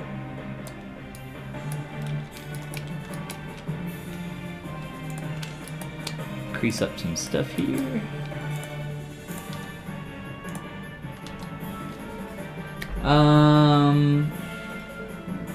Super hyper mega, thanks for all that you do.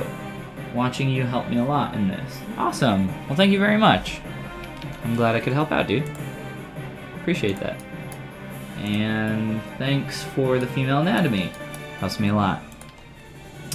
Female anatomy is the most difficult for me. Yeah, it's I think anatomy in general is tough stuff, dude. Not easy. But yeah, glad I could help you out. And again, thanks for coming and hanging out on the stream. The more people to talk to while I work, the better. So I'm not all lonely while I ZBrush. Nobody wants to be lonely while they ZBrush. Alright, so it's like 2 bars, one on top of the other. It's a little thick.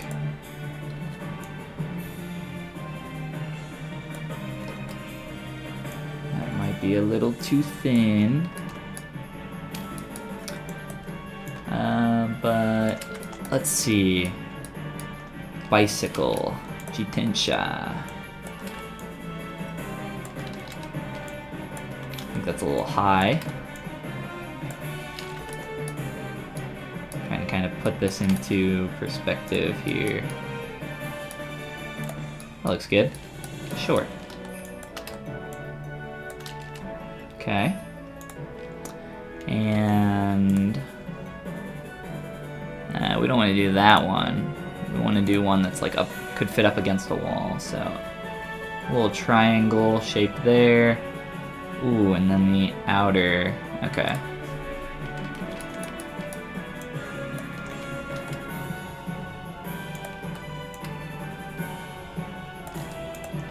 And then the sidebars there create, so it like sits on top of it and then wraps underneath it. So on top and then underneath these. And then the in-between bars there. Quick save. Don't want to lose that. Whoop.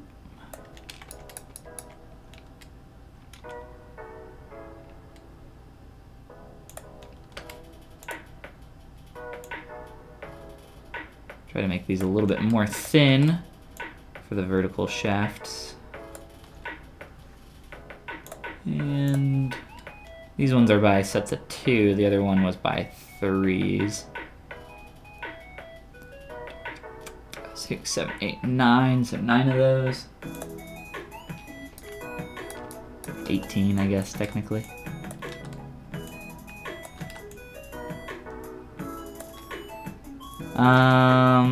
So I'm gonna do this once. We can use a ray mesh again.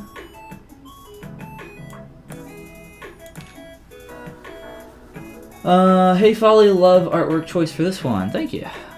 Just kind of Googled. Just kind of did the Google and grabbed a few that I liked. A ray mesh. So this would be going back in the Z, and we want 9 of these.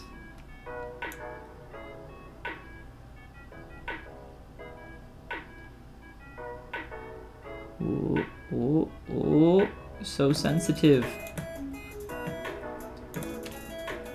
23, ooh, it's close. We'll do that. Just click Make Mesh. Now it's geometry, and then just kind of center that a little bit better.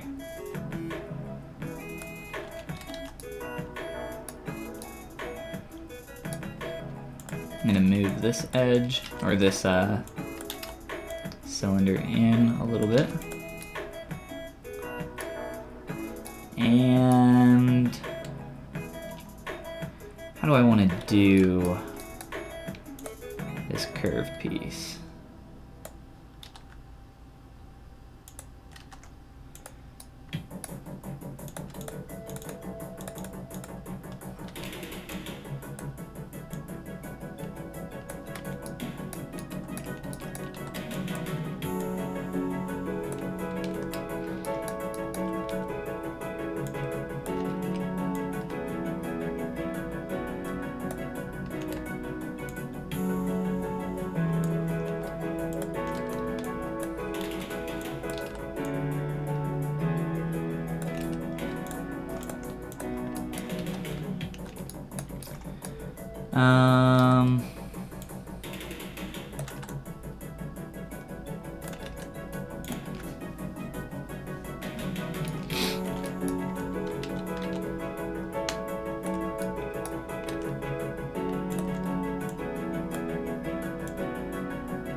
Whoops.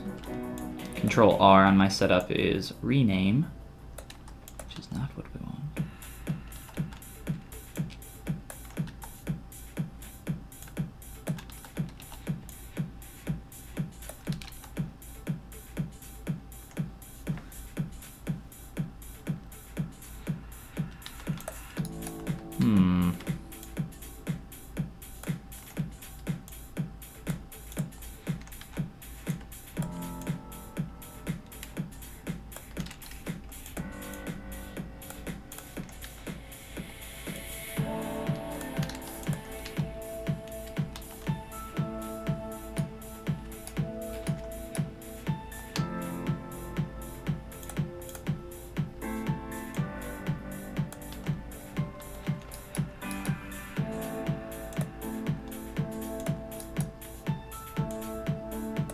We'll adjust the thickness of these after we get the basic shape here a little bit better, and the rotation points.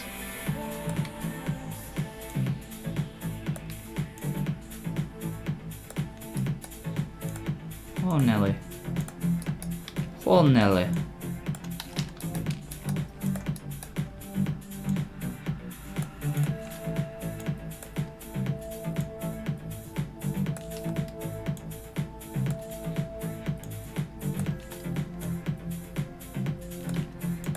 So if you guys saw what I did there, I threw in a quick few bevels just so that I had a couple extra edge loops that I could work with, and then just very quickly started tweaking these into shape. So that's what it looks like when that is turned off, that dynamic subdiv. Just a few rotations here. We'll get a lot closer to what we're looking for.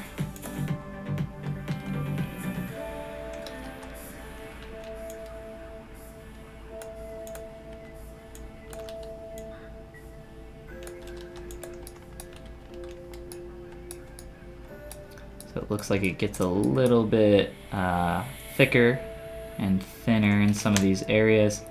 So I'm just gonna kind of manually correct that with my move back face mask.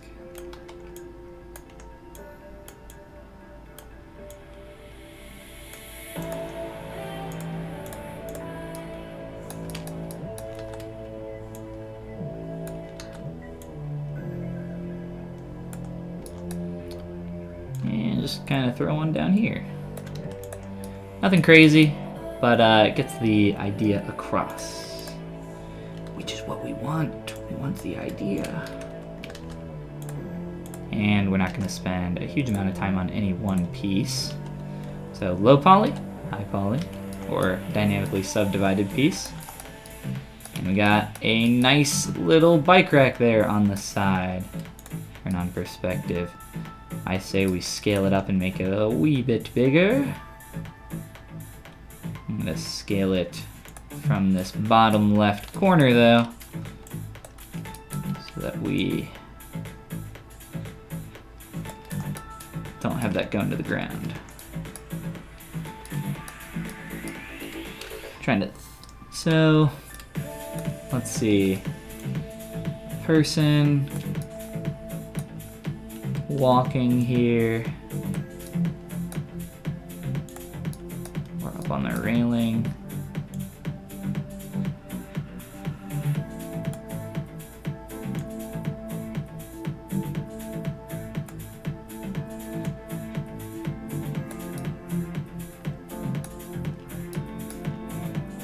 Okay, I'm fine with that.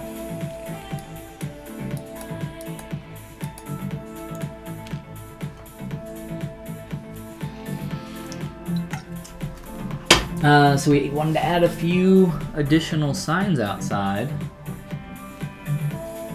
Let me show you. So a couple of these. I'll probably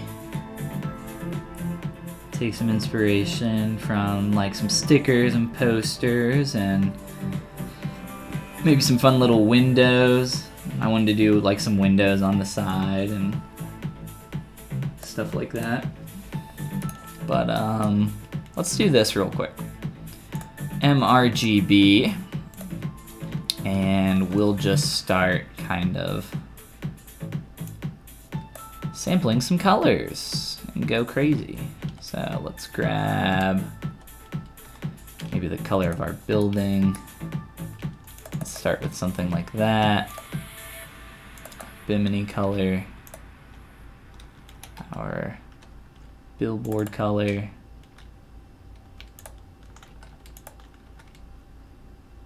Partial roof. We can do some tiles on top of the roof. That would be pretty cool. That would be a lot of fun. Just kind of blocking out some colors on here, seeing what we like. Try to grab a darker blue here. It's pretty saturated. Try something like that. Try to grab our sidewalk here. Little ground plane.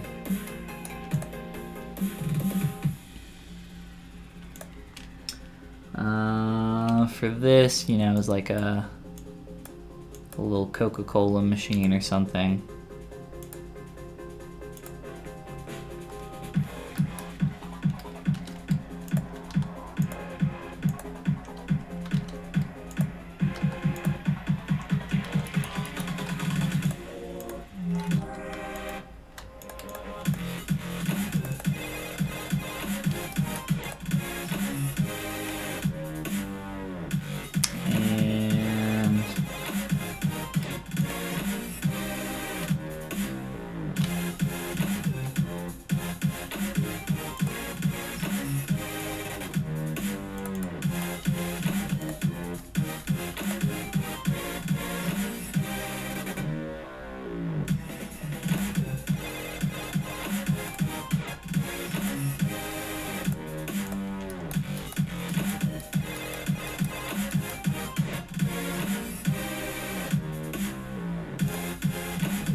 Grab like an off black.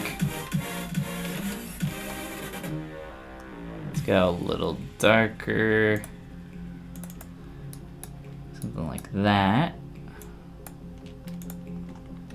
Can use the same color here for our railings, for our little pins, posts, whatever you want to call them. Come on.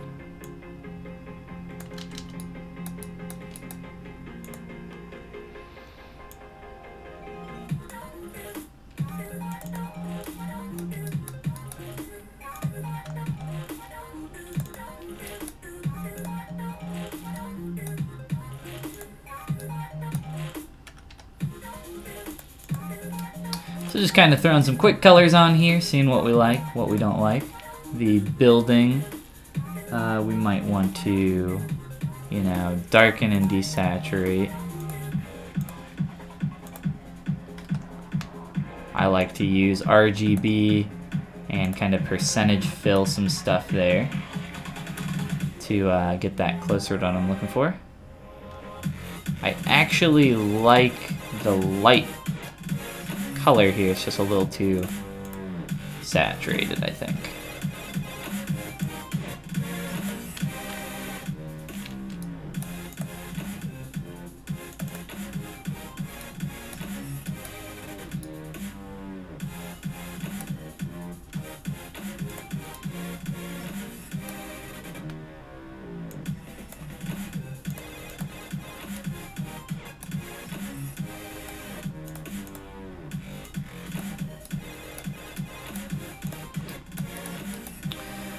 This also kind of helps us see what parts and pieces we have going on here. This is really saturated. I don't want to get too caught up in throwing colors on this though.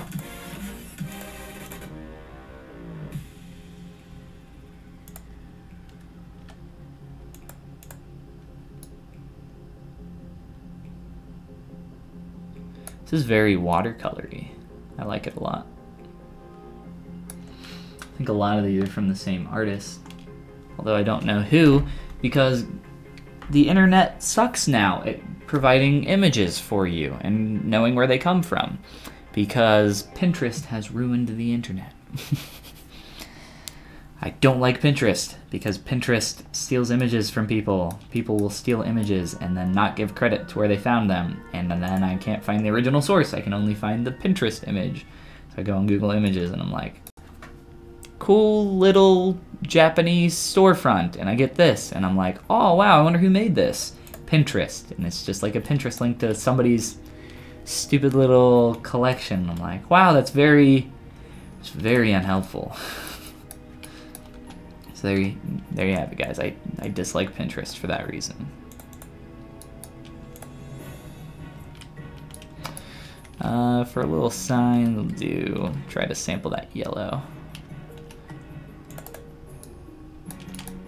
Cool, so we got some quick little blocked out colors there. The reason I turned up the opacity on this, when you're sampling colors through here, ooh, it might be, I know at some point, sometimes or maybe it used to in an older version when you sampled colors, it would, depending on your opacity, it would give you a different value for that. So that's why I adjust that typically.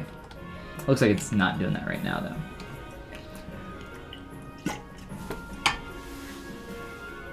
Let's see here. Let us see. So we're a little over 2 hours. I'll go for a little bit longer here though. And lost my images. I will take that time, that little bit of time left, to create a couple more signs here in the front and maybe some posters or something like that, and just kind of play around with some different stuff. So I'll bounce out of here in a minute. Though it looks like there's like a little cat ghost or something sitting up here on the sign. I just now noticed that. Yeah, I'll create a couple more things, and then I'm gonna have to head on out of here so that I can get some actual work done.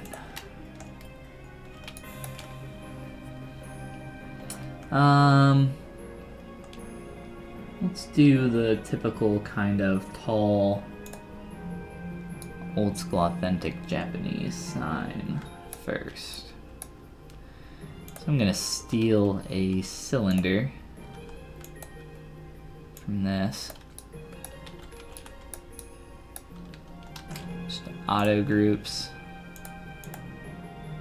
And take one of these.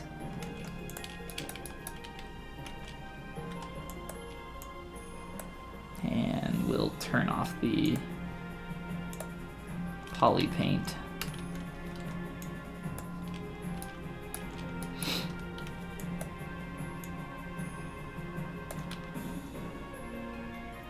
I'll keep that thin. Whoa.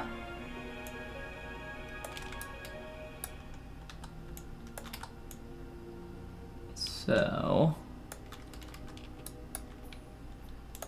something like this.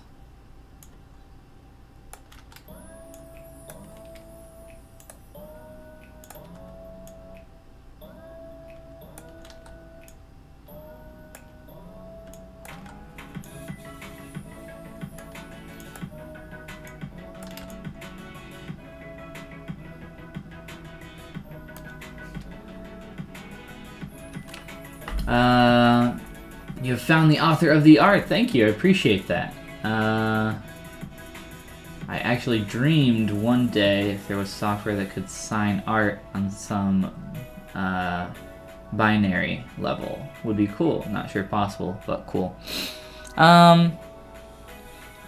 Yeah, there's a lot of metadata in images, like timestamps, and I think you can probably have like author metadata. I would assume that there is already in most image formats. But metadata typically, you know, oh well, I don't know. A lot of programs mess with it. A lot of stuff can get rid of it.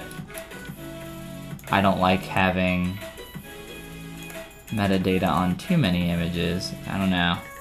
Like if you're taking pictures with your phone, there will be metadata of like geolocation information of where you took that image, and like timestamps and all sorts of stuff. And actually, I know that some of that stuff has been used, I think, in court cases to like say, oh, were you there on that day at that time? And it's like, well, your picture actually says this in the metadata, so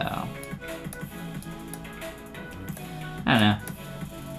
I'm not like a giant security snob or anything by any means, but still, sometimes it can be a little freaky. Trying to realign myself now. Trying to realign these cylinders.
Also put some rungs up top and mess with that.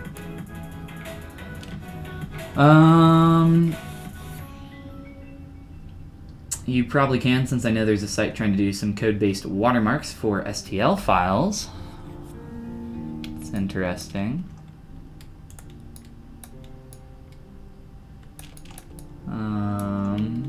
Pretty durable through changing the model and resaving through different softwares and whatnot. I feel like, I'm not positive on this, but I feel like you can put notes in OBJs.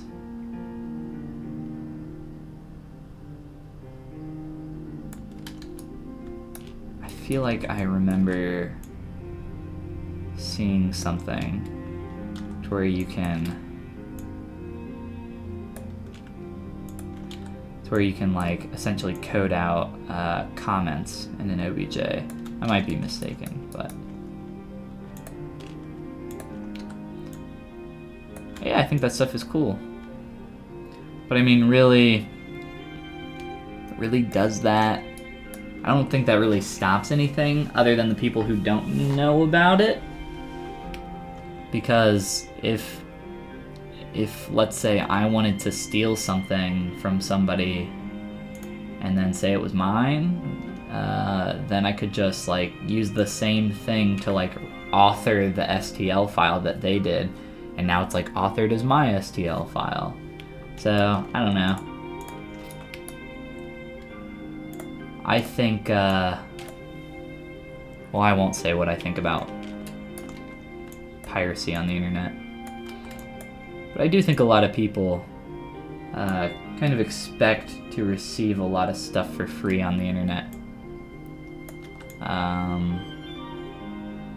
In terms of software and a lot of other stuff. And I'm not a huge fan of that in general, but it's kind of the way it is. I'm a big proponent of paying for what you enjoy. I think there's a lot of value in paying for the things that you love and that kind of thing. Man, it's hard for me to talk and do stuff at the same time. But yeah, I think there's a lot of value in, again, paying for the stuff that you love, and I think you should. It makes you appreciate it more. And it's good to support the things that you love as well.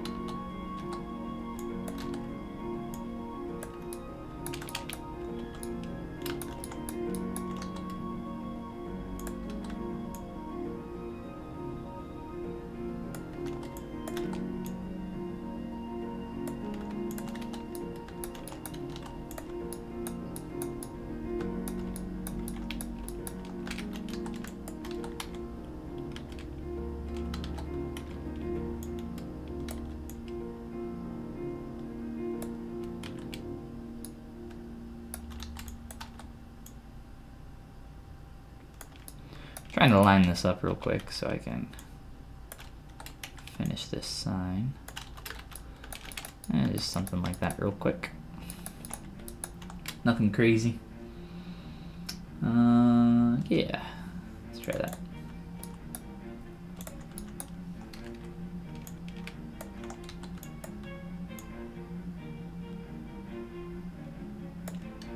And I can like decimate the sign, kind of like I did with these. I might I might decimate those even lower, just to like really exaggerate that shape. Those hard shapes, those hard edges.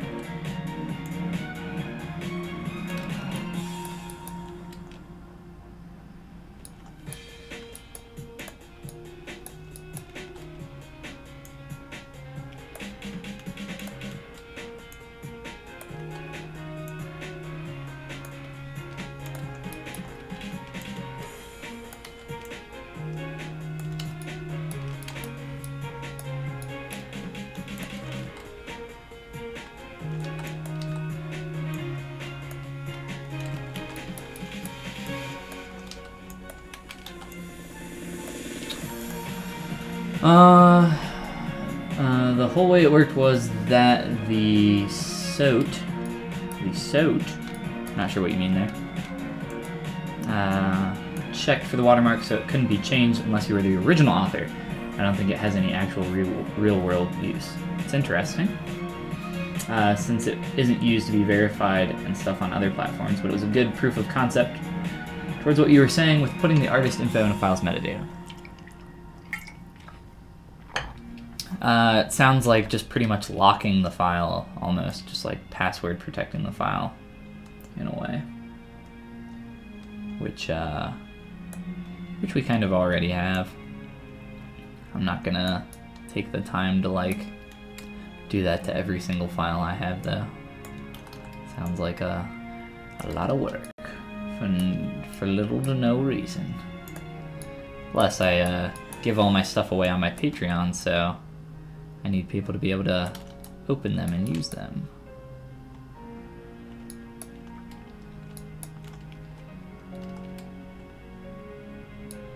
There's another little sign that I can modify a bit more. If I can select it. Oh, we already are selected.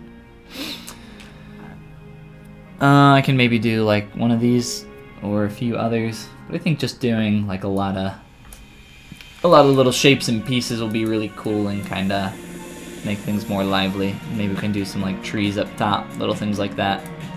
But let's see, I'm scrolling up here because someone gave me the name of the artist, and I'm going to save that. Bicycle Boy. You know what? That just makes me happy. Bicycle Boy. Alright. Let's see here. Scroll back down. All the way back down. Too tired. Off to bed. Well, I am off as well. Rohit says, you are so good at ZBrush. Well, thank you. I appreciate that. There's a lot of people a lot better than me, though. So, either way, thank you. And thanks, everybody, for coming to hang out on the stream. This is where we're saying our goodbyes, our farewells, our so longs, our advidases, our sayonara, our chows, our... I don't know. Help me out, guys. All the ways you say goodbye. Alright, so stream tonight. Also, it's Thursday, so Art Anonymous, new episode is going up today. So be on the lookout for that.